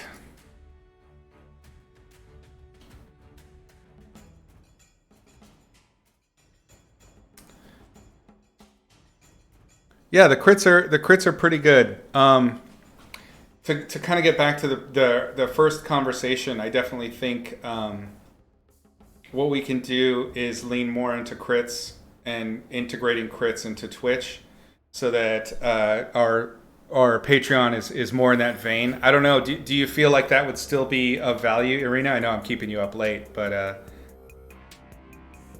I'm curious what your guys' thoughts are.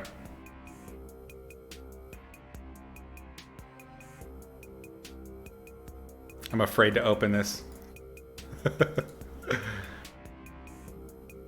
Oh, yeah. No, just like a mock-up like that. That's a great idea. No pressure.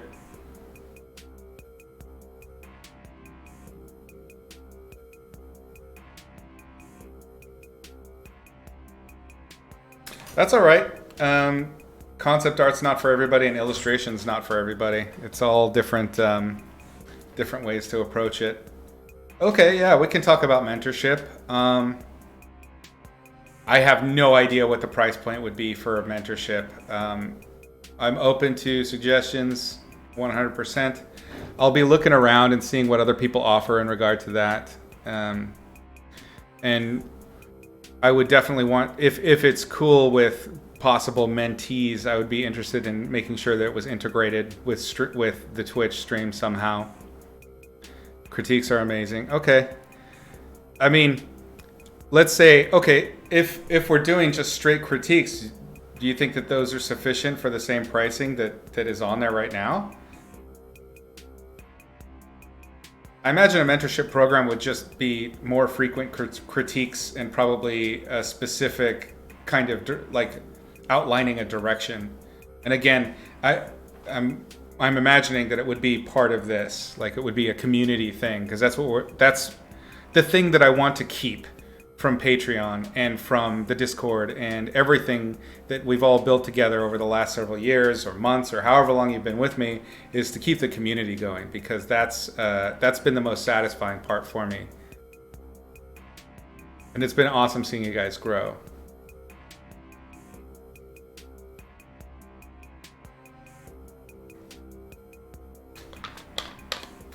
Well, we've got, let's see, how are we on time? I think we got done pretty quick. We got some time. You guys want to do some painting? What do you feel like doing?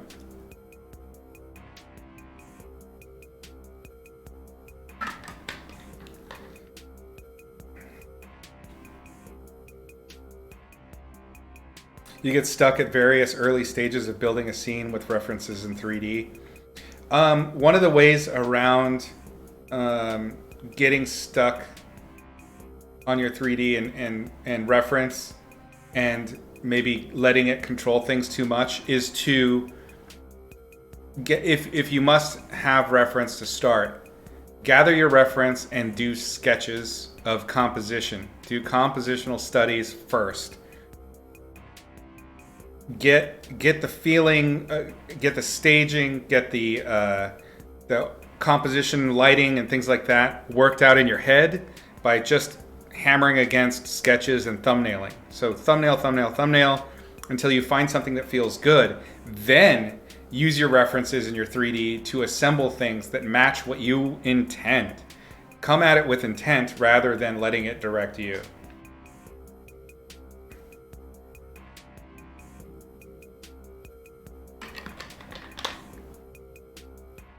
That can be absolutely an option.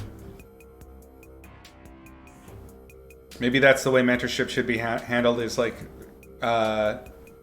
starting from scratch with something.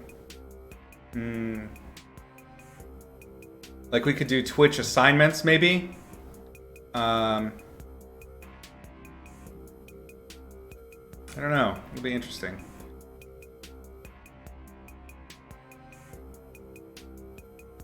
Keep chatting at me. I'm gonna set up a new sketch.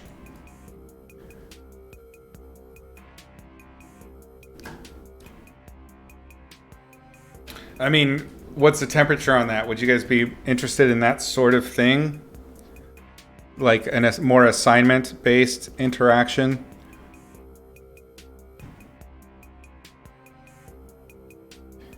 What I want to avoid doing with an assignment style system is, let's grab more of it.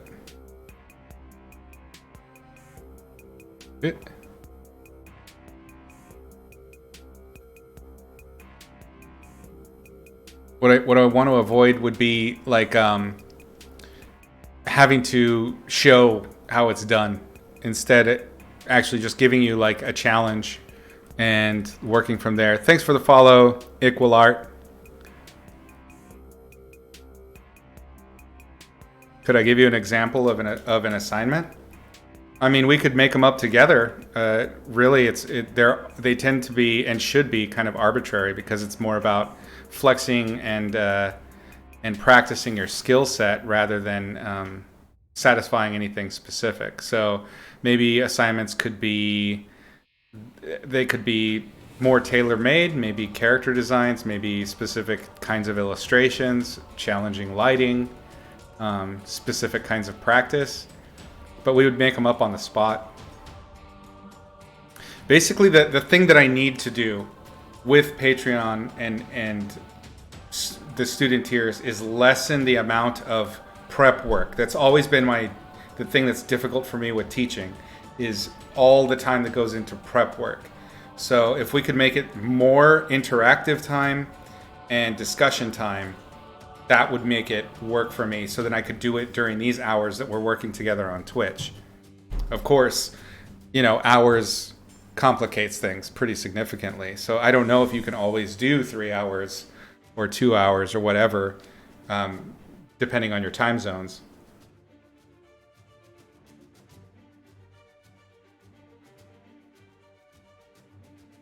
The Patreon is most of value because of the crits, Damage. Okay. I kind of had the feeling that was probably the case, but I didn't want to assume.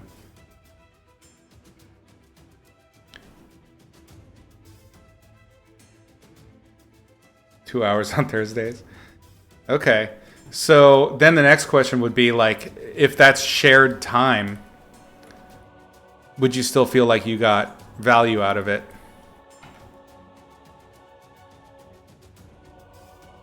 Because obviously it's going to be better to do it as a group. Excuse me.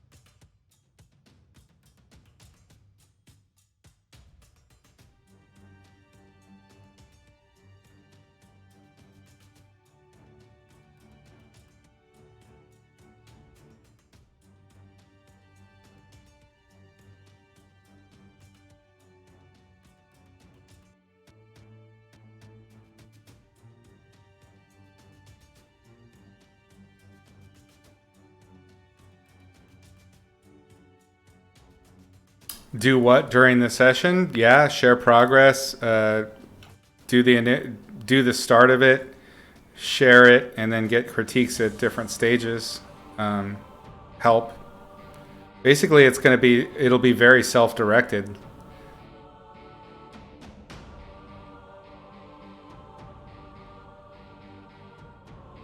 My goal would be to be there for you, to help, just guide rather than outline directly. Does that make sense?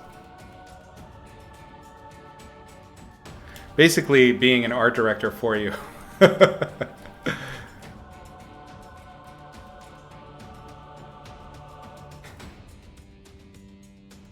No, you wouldn't have to draw live, but you would be putting up your progress, and then we could talk about it. Whoa! Whoa, whoa, whoa! Cool it down here, gang. You think you've had a real issue with being deliberate with intent, finishing pieces, utilizing the features of the tools, losing steam, waiting to post finished pieces, self-critique.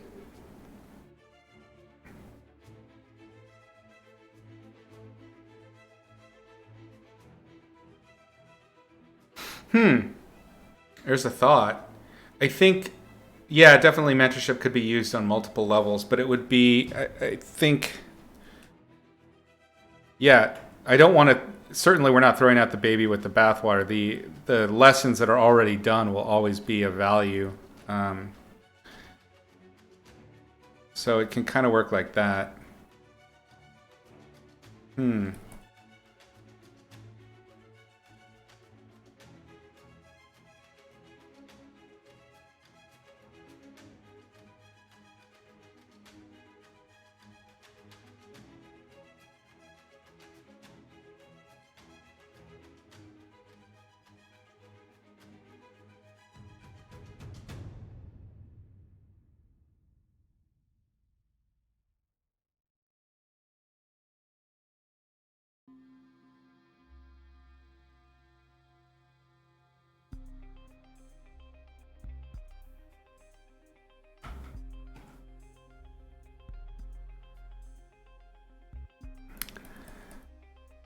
Well, I mean, we're definitely going to be building it together. We're all going into unknown territory. But like I said, the most important thing for me is maintaining the community. So even if Patreon doesn't continue, I'd like the community to continue somehow. I'll still be doing the Twitch, so there's at least that. Maybe just Patreon's not part of it anymore. I don't know.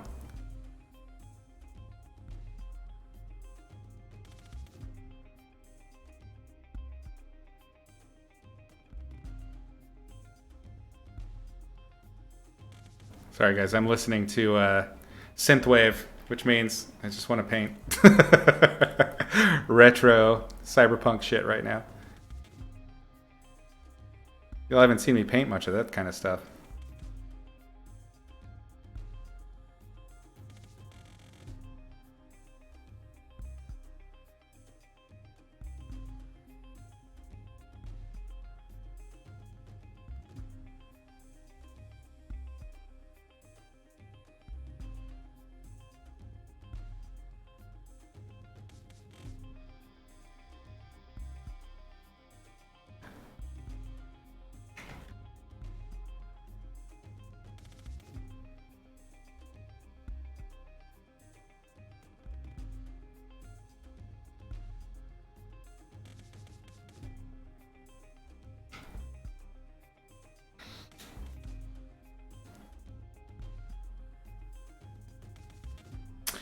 Yeah, I think the way, because Patreon does the discount, I'll just keep that going. At least that part. So the tip jar is not going anywhere. Because what I'm doing with the tip jar now anyway is everything that I paint basically gets sent to people that are supporting at the tip jar level. So they'll get all those JPEGs at high res.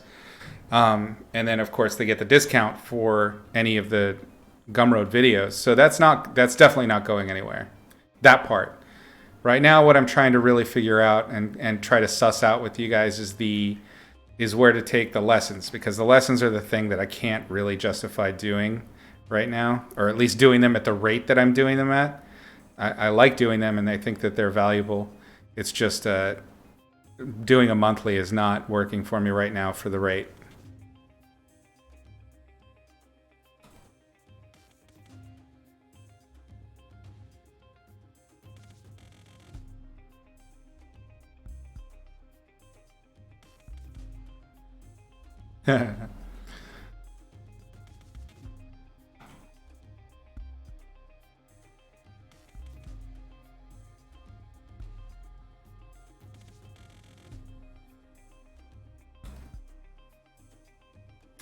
Feels like the colors kind of make sense for this. That's why it's kind of happening too.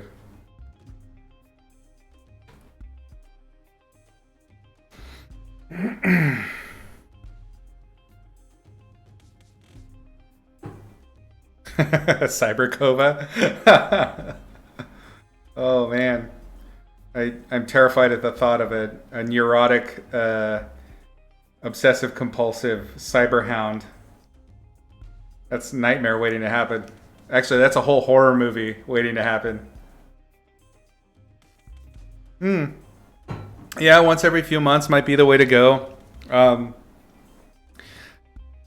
That I think is kind of my plan, is that what I'm going to do is I will be making them now and then rather than monthly, and they'll just go straight to Gumroad, and then you can use your discount to pick them up from Patreon, but it's just not going to be something that is part of the Patreon from the outset.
Thanks for hanging out, Irina. Great job today. Really good. Have a good weekend. We'll see you next week.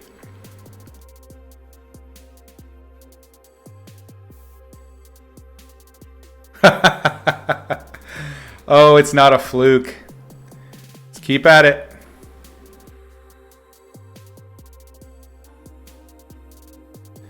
I think the important thing is, because I've been there, I've had those fluke ones where it was just like it was very successful at the time, is to not conflate the success that you had with it with anything that's specific to the painting.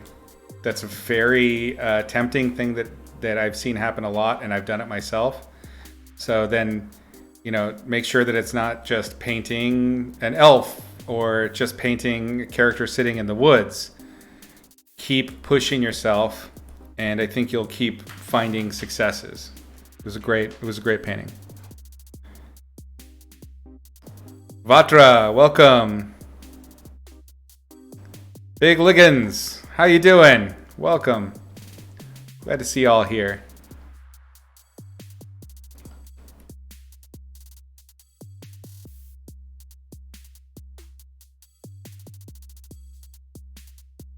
I'm doing basically thumbnailing for character design right now.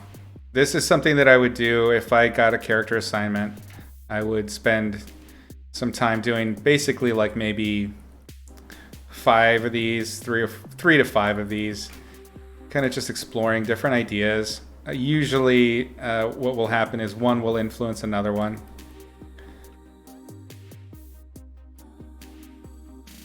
I like using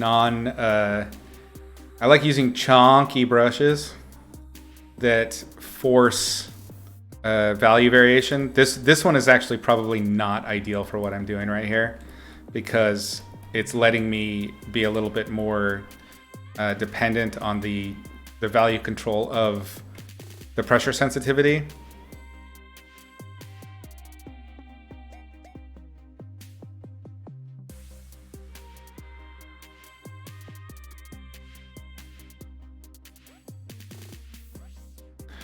The Beholder went great. We finished it up. I posted it up on Twitter. You can see it at Izzy Medrano.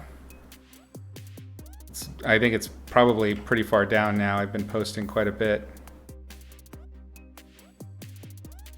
One of the things that I do when I'm doing character stuff is thinking about a little bit of perspective, like injecting perspective into things. So I'm thinking about, like, for instance, this leg is tilted a little bit back and a little bit up, and because it's in perspective from the camera.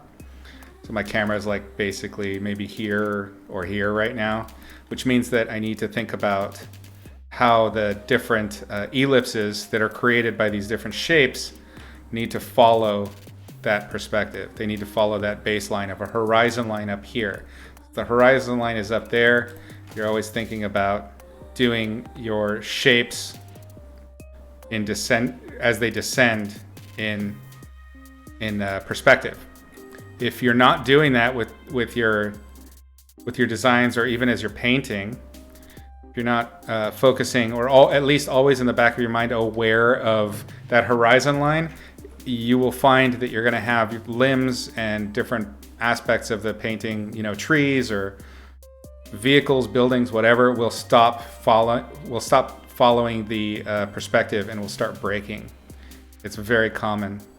I do it all the time myself, so don't feel bad. I think it's a good idea sometimes, especially when you're first practicing these techniques, is to, like I've said before, drawing in the light source, like as a little kind of cone with a cylinder attached, so that right? Whoops. Where the light source is coming from. It's also not a bad idea to throw in your horizon line on a different layer. And I still do that when I find myself fucking that up.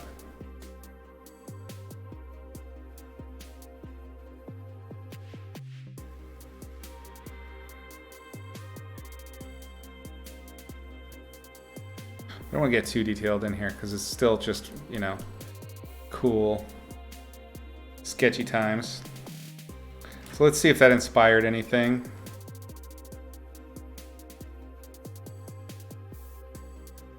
Look at me changing the full size of this thing. Permanent. How you like me now, Thug? Alright, made a new layer. I'm kind of on a cyberpunk kick right now. Let's kick up the music. Let's see.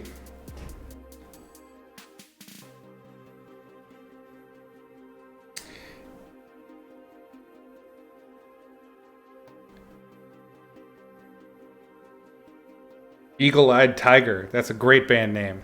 Let's go for it. This dude looked like Ninja you saw jumping buildings when you were a kid. Oh yeah, I did that too. Little where I grew up, there were always, you know, I'm out here. I'm in Oregon again, but this is kind of the area I grew up. I'm more in the city right now, but I grew up pretty rural, and I used to do that, but there weren't buildings, so it was like running from fence post to fence post, and like all the ditches had water, so I'd imagine it like skiing, the ninja running alongside. It's good shit. I think all kids do that. It's awesome. You know me, Thug. I'm breaking all them rules. Okay, let's see. Maybe I want to do kind of a... See, this is what Arena's missing out on. Character design is the... Just doing concept art, you get kind of crazy idea generation stuff. It's really fun. I like that part. Let's see, maybe this guy's our...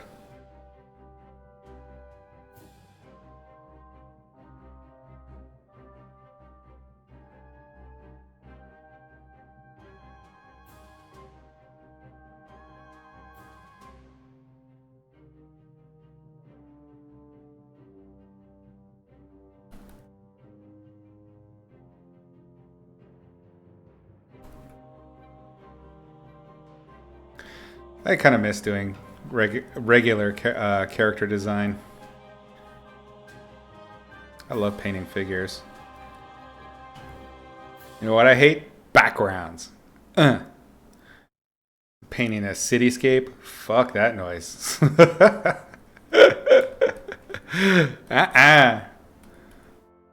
Parkour Ninja is worldwide. It's totally true. There should be like the parkour. It's like a parkour ninja imaginary character. I think it's probably even more relevant now, or not relevant, but frequent now that we have, you know, like endless runners and things that basically just give you the visuals already.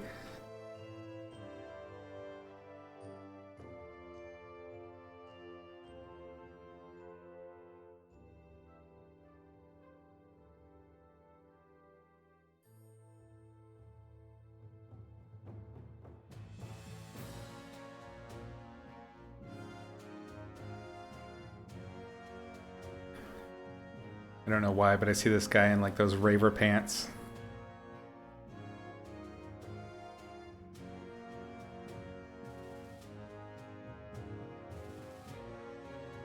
That's probably something that most of you don't even know about. Raver pants. Oh, I'm so glad that era is gone.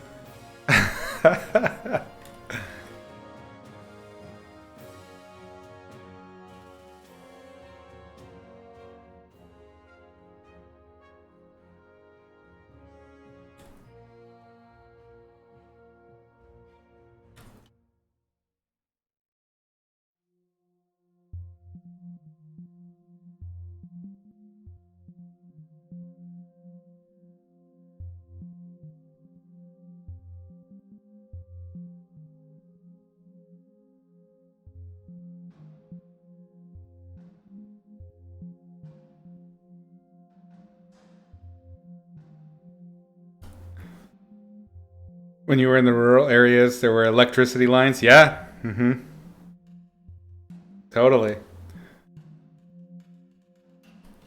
You got to draw that. I want to see the parkour ninja. Post that next time.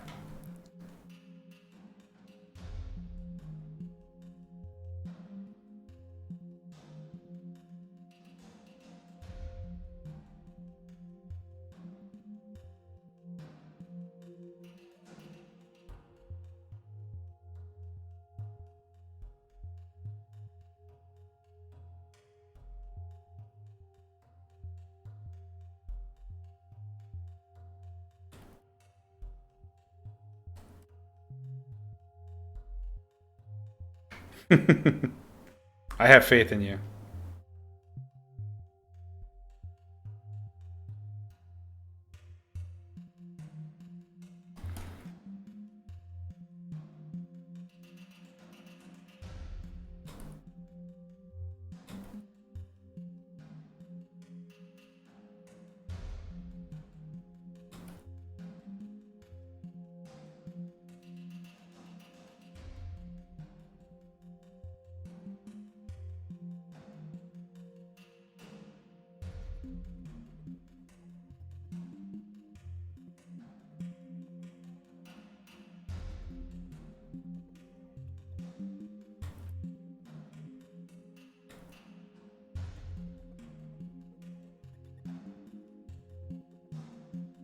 A giant marble or something rolling down the highway. Oh man. I always like the idea of having the force, right? And when you're stuck in traffic, just the cars in front of you being like, "Bleh, bleh, bleh," and the cars flying. Wah, wah. That'd be awesome. I mean, lots of people would die, but it would be awesome.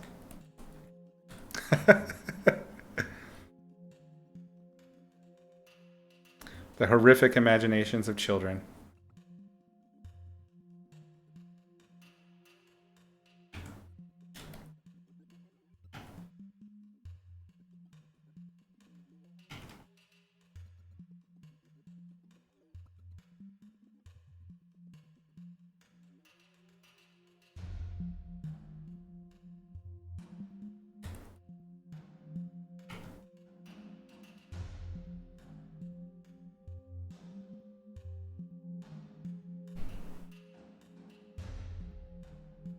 Yeah, I don't know where I'm going with this, but it's kind of cool. Shapes.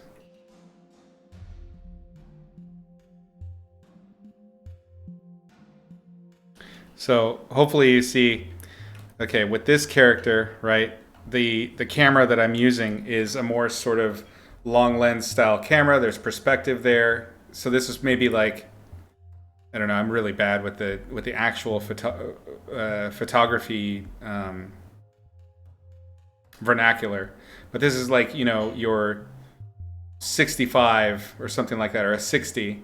This would be like a 35 lens, 35 millimeter, so that it's a deeper fisheye that forces that perspective into a different direction. So we could say that, yeah, the eye line is here, but on this one, then, god damn it, that just looks awful. Might as well get into the shape. So this one would be much steeper, almost a full circle down that far low. So in this one, it would almost break the cone of vision. We could take it pretty damn far. So we could take this leg, for instance, and really.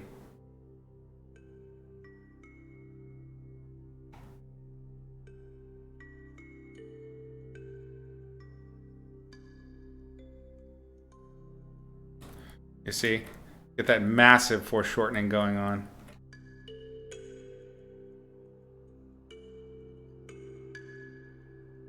It's cool. I don't know what the fuck it is. It's cool. Do another one. Fuck it. We're doing some concept art, guys. How about that?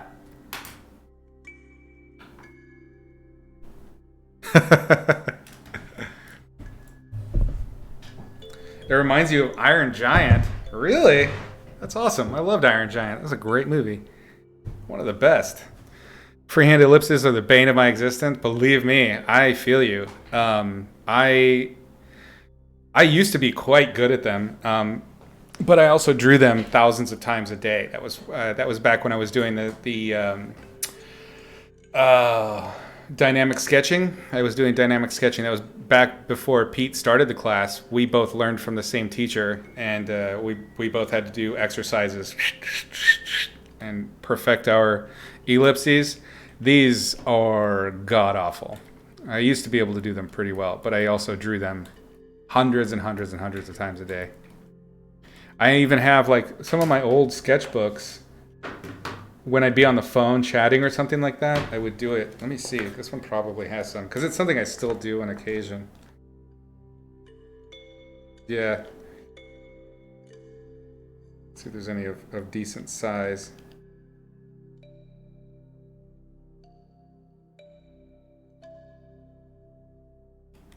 There's a whole lot of written notes in this one compared to my usual sketchbooks.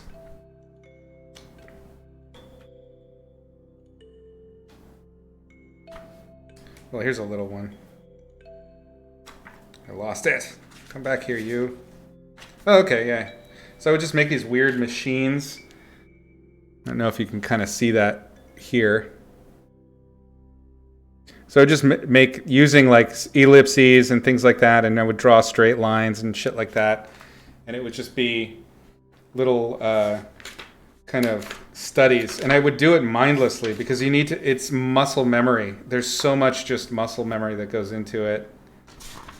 So it's just these like little stacks of lines and circles here and there.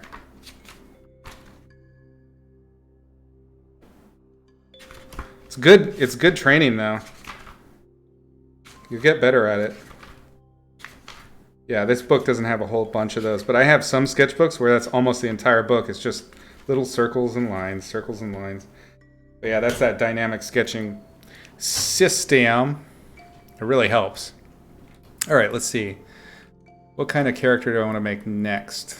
That's kind of cyberpunk-y. Could be... We did the disabled rapper.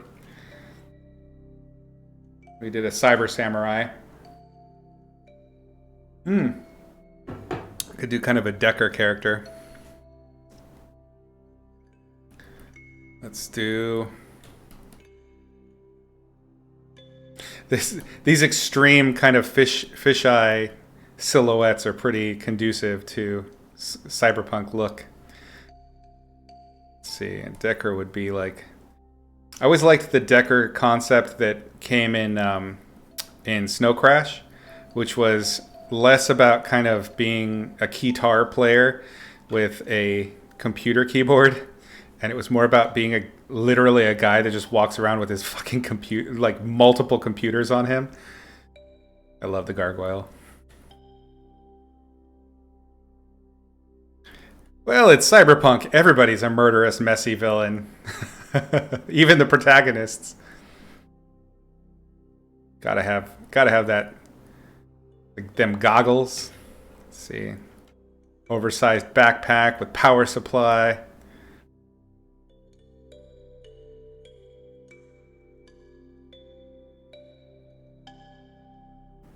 I don't know. This one is going to require a little bit of work, I think, in order to pull it off. The cool thing about cyberpunk is that it kind of references a world that has technologies that were imagined before the insane cyberpunk technologies that we have right now.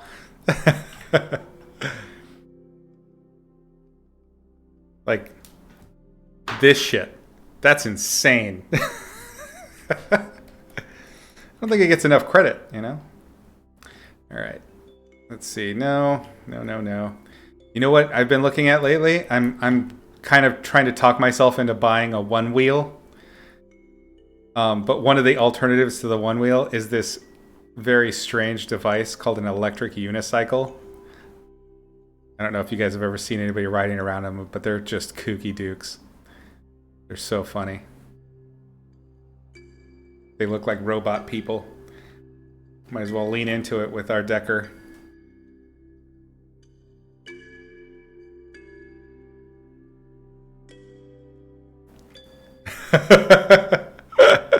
Am I excited about Cyberpunk 2077? The computer that we're on right now, I built just for that game.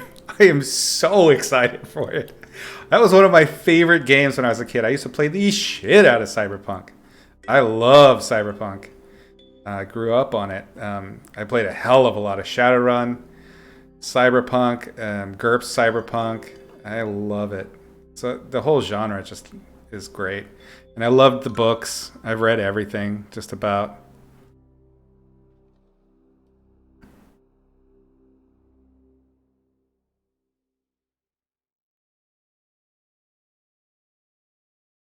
Kind of want to get like a little bit more of a snowboarder pose, maybe. So maybe this is...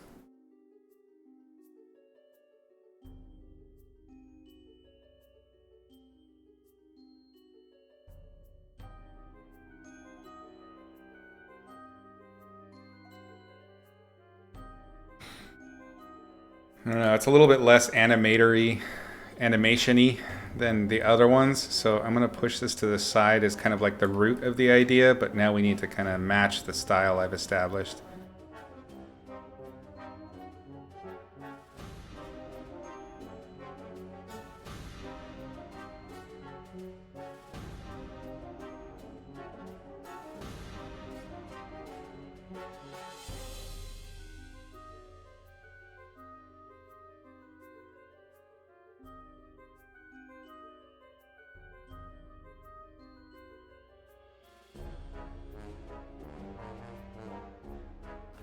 Did I ever see a Syndicate on Amiga?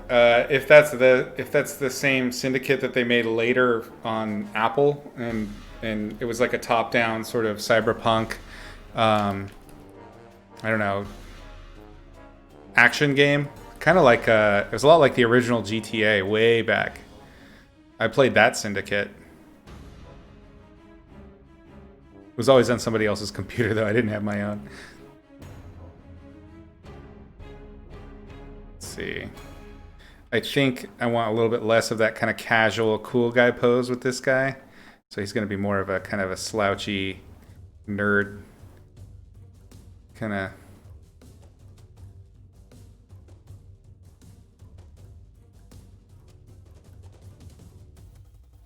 We want to have the decks kind of assembled around him, just like basically a rolling set of monitors. Computer on the back. I like the so these electric unicycles, the whole motor, like everything about them is kind of this weird box with a wheel in. They're so weird looking.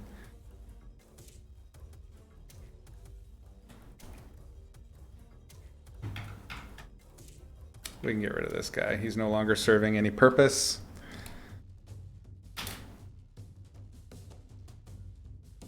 Isometric, yeah. No, I played it.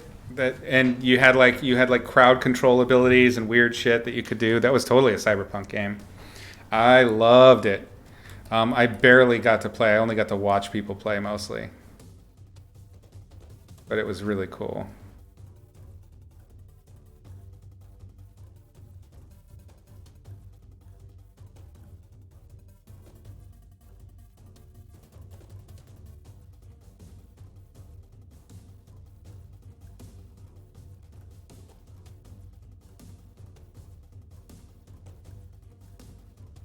What the hell? Oh my god! Cypher! You are most generous.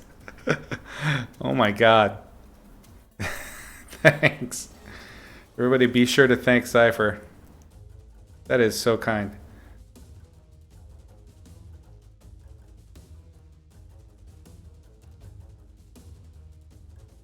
Alright, so let's flip. You can see my screen eventually.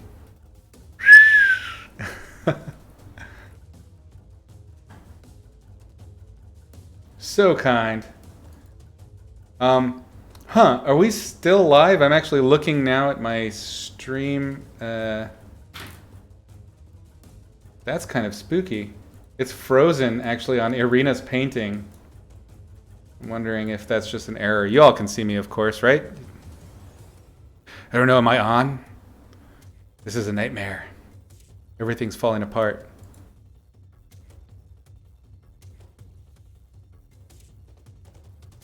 Make sure we save. Super generous, Cypher. Thank you. I am live. Okay, I'm going to refresh this, and I hope this doesn't fuck shit up.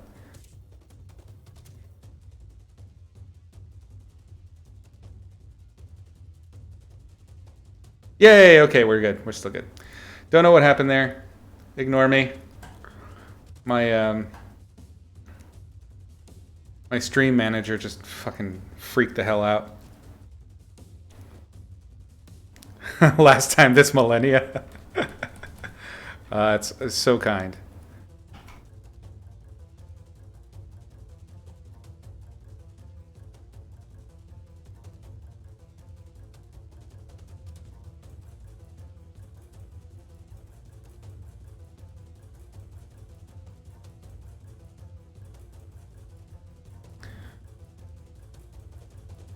Like the idea of like a power glove, like a control unit. Definitely gonna have to have a keyboard on it. We'll just imply that for now. You can see me. Oh no! What have I done? Oops. I don't know what this is yet, so let's get rid of it for now and just remember that maybe I want a rhythm over there.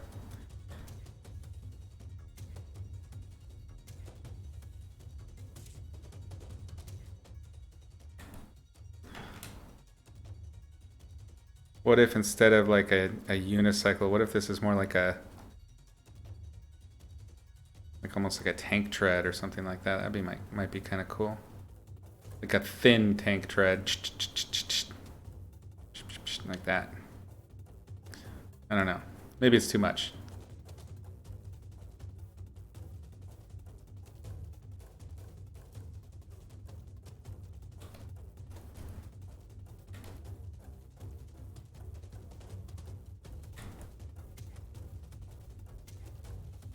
You still can see me. God damn it, stop looking at me.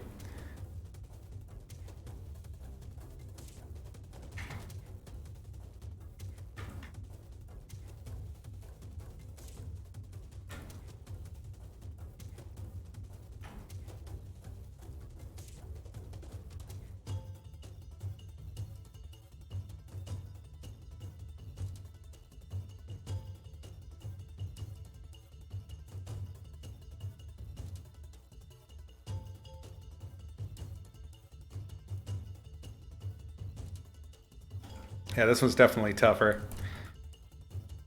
This is the problem. I think also just in general with kind of like writing stories and things like that is technology's changed everything so much. It's really hard to kind of envision things that are retro.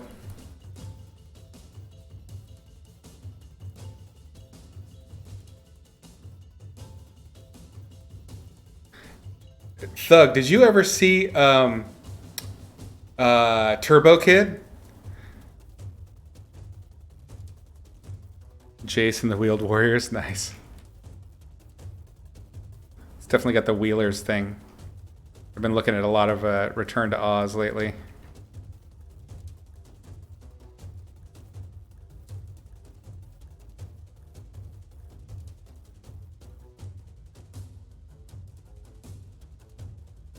You've never seen... Oh.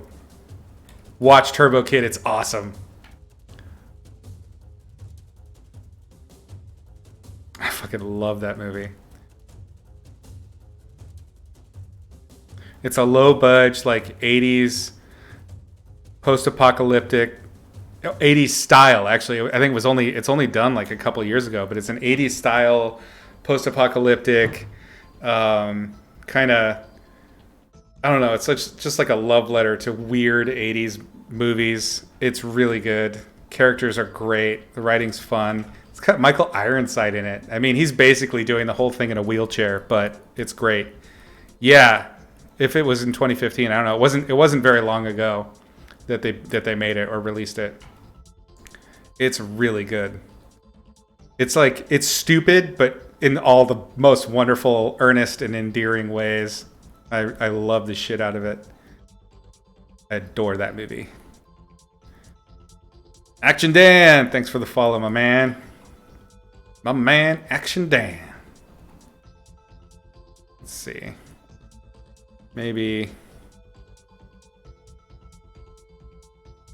I kind of like the idea that, like, and this was implied in Stevenson's version of a Decker, the gargoyle, was that they're almost not there. They're like zombies in a way. They're just so tapped into the feed, and they're just always. Just imagine watching YouTube constantly, except you're also feeding your own YouTube with all the cameras that are mounted to you. That's kind of what a gargoyle would be. It's just a data collection. A human walking data collection device. It's a very small part of the book Snow Crash the character that was a gargoyle. He was only in it for a short time, but it resonated.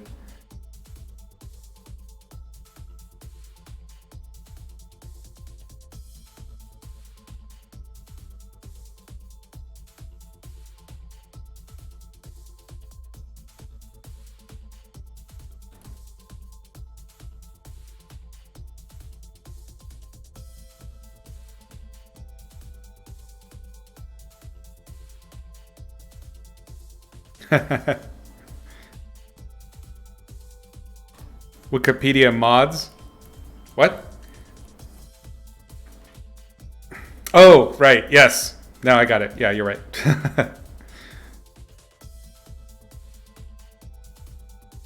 Yeah, the moment anything happens, they're on it. I loved Snow Crash. It was one of my early beloved books. I read it. I'm ashamed at how many times I've read that book, but it was like my Catcher in the Rye type book. I had multiple copies of it. I shared it with tons of people. I got friends to read it. It was kind of a weird obsession. And then he released Diamond Age, which is sort of like a sequel to Snow Crash, and I loved it too. It's basically post cyberpunk, and I think Diamond Age is probably the closest thing to what we might get in the near future. It was a really cool concept. The premise essentially being that it opens with the death of cyberpunk, literally. There's a cyberpunk character who gets an implant that, like a gun implant in his head, I think it is. And so he's just like this roving badass on these kick-ass rollerblades. He's just super badass, and he dies almost immediately for committing a crime. He's punished, and it kind of sets the stage for this world that someone like that is no longer fit to live in. And it's this very kind of classist, genteel place where, in a utopian way, everybody has everything that they need technically, because they have basically, effectively the internet, but there's a different kind of internet, which is a molecular source where you can print anything. So if you need a blanket, you can print a blanket. If you need food, you can print some kind of food. And so they use this nanotechnology to print stuff, and that's the primary conceit of the whole story, is just the ability to print everything. So if you can print everything, what really becomes of value? That's kind of Neil Stephenson's thesis in this. And so there are these different corporate structures that are also kind of conclaves, or enclaves, that's the word. Which is it? Either or, don't know. That represent different philosophies on what the world should be like. And so things like bespoke furniture making or sweaters, like is stuff that's for the insanely rich. So handmade things that we, for us are kind of cheapo stuff, tend to be the things that are of most value there. And they start changing culturally. A lot of these people are evolving culturally to admire much more old school approaches to, child rearing, to sort of social interaction, things like that. Like cyberpunk is excess beyond excess. It's an orgy of technology, a literal orgy of sex, drugs, and rock and roll, like taken to the extreme. So this post cyberpunk is like this pendulum swing back to being almost like one of the cultures is model themselves on the Victorian era, another culture on Confucianism. It's such a cool concept. Man, that guy can write up concepts and world build like few other people. He is incredible. I'm a big fan of his work, but he really struggles to finish stories, man. So, like, the story structure sometimes can get real wonky. But the worlds he builds, ha, nothing like it. Basically what I'm saying is you should read Diamond Age. It's really good.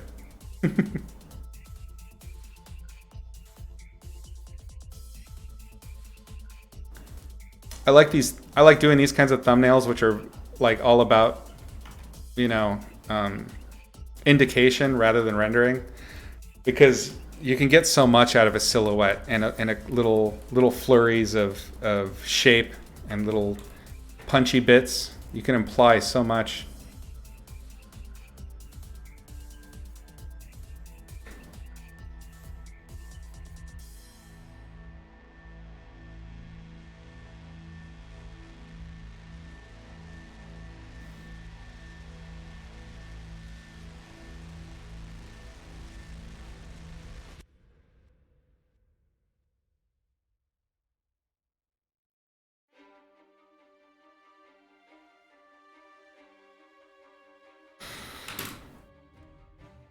When doing concept art characters, is there an obvious pose used to better showcase the design? No, not necessarily an obvious pose, but there are definitely things you should avoid. One of the things that I try hardest to do is to prevent a character from covering themselves up in the pose. So you may want to design kind of like a Blanca type character where they're like curled up and they're crouching and they're doing scary face. That's all well and good, but if they're crunched up and facing away from the camera and all we can see is their shoulder and back and maybe a little bit of leg, that's not a great character design in terms of explaining what it is that you're trying to make. So it's a back and forth between implying a little bit of the character and making sure that everything is visible that's important. I like to think of character design a lot like you would do your illustrations, that you have focal points that operate in the same way. It's like that laser pointing thing I was talking about, where you want to make sure that this is noticed, and this is noticed in specific orders. And to do that, you can use posing, you can use lighting, you can use color.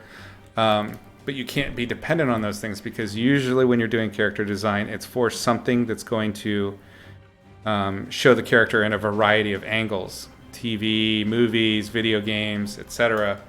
It needs to look good from a variety of angles. But the selling points should be universal across the character. And it's all, like I said, with yours, it's going to be, or with Dan Rob's, it's going to be about communicating the thing's purpose quickly. Like this, that's clear. These are clear. It shows that, you know, the fact that he's got little stumpies for arms. Okay, we are able to assemble a touch of narrative without having to say anything. And what I like to do when I'm doing my designs and when I'm coming up with my own characters and things like that is to create specific questions that are interesting, because you are telling a story. Everything has a narrative to it. So when you're doing your character designs, there's a little bit of storytelling in it. Like, you want to know, okay, well, what's this guy's deal? Obviously, he has no arms. He smokes. He needs something that's got delicate fingers to smoke with.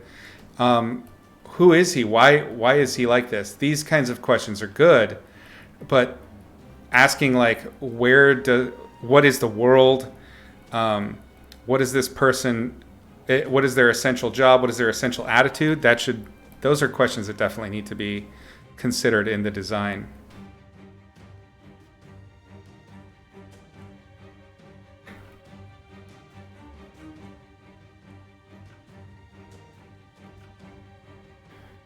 I don't like that. I'm going to leave the pocket on the one side.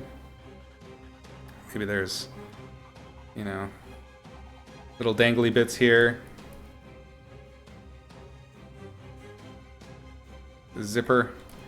I don't know. I feel like there's enough there that, well, let's do a little bit more carve out. Just a little.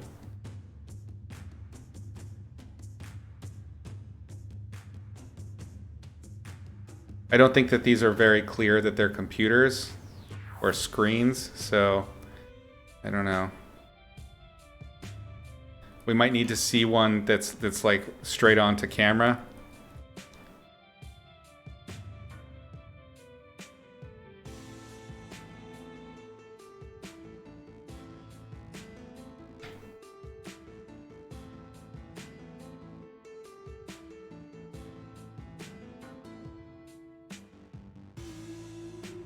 Maybe wires kind of help sell the idea.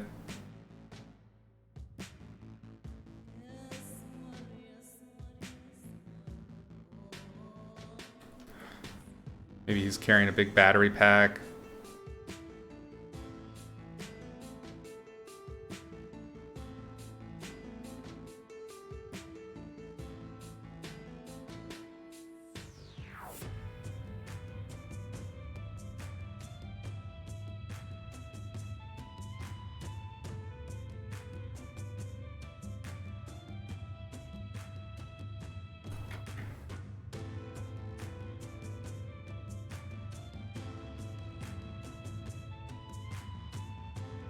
One thing that can happen with my stuff that I've noticed is if I don't have a specific problem that I'm solving with a character, I tend to just dress the same bodies because I'm comfortable with that body type. That's a problem. It's a good idea to vary your body types, vary the pose, vary everything you can, because nobody's exactly the same, right? Even twins tend to have some differences. So, if you can, in this case it doesn't really matter because we're just playing around. But if you're actually working on characters that are a problem solving, you're looking for specific solutions to an issue, think about body type too.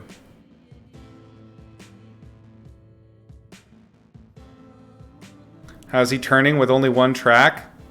I don't know. That's a good question, though. I didn't even think about that, to be honest. Actually, there's 2 tracks. Boom. Ha! Gotcha. There. That doesn't work at all, but fuck it. It looks cool for now. But that's a very good question. You're right.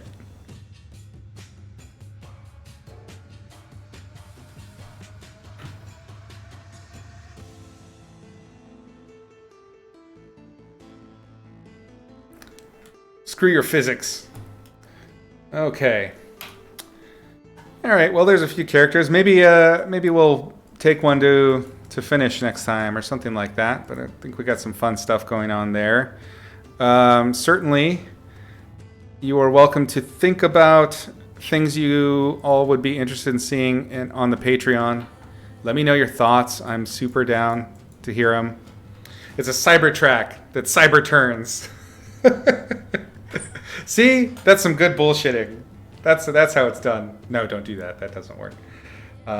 Cool. So yeah, let me know your thoughts. I'm excited to see how things evolve. I'm definitely excited to see how our Twitch is going to change in the near future and adapt with the changes in Patreon. And hopefully you all will stick along for the ride. You're having fun and learning some shit because it's fun hanging out. I'm enjoying this. But yeah, I think our next meeting is Monday. I'm still going to be refining the schedule as work kind of evens out. I may be doing slightly less days. I'm doing 3 days a week right now. I might be doing 2 days a week standard, and then maybe every other week doing 1 or 2, or just doing like randos in between. I'll figure out the rhythm. I'll let you know. I'll keep you posted. But until then, as always, paint smart, paint sexy. I'm Izzy, a professional writer, concept artist, and illustrator. I've taught painting for a dozen years or so, on and offline. Many of your favorite illustrators and designers have studied with me or under me and have gone on to teach in their own right. You're here because, like they did, you want to learn to paint realistically for illustration or concept art.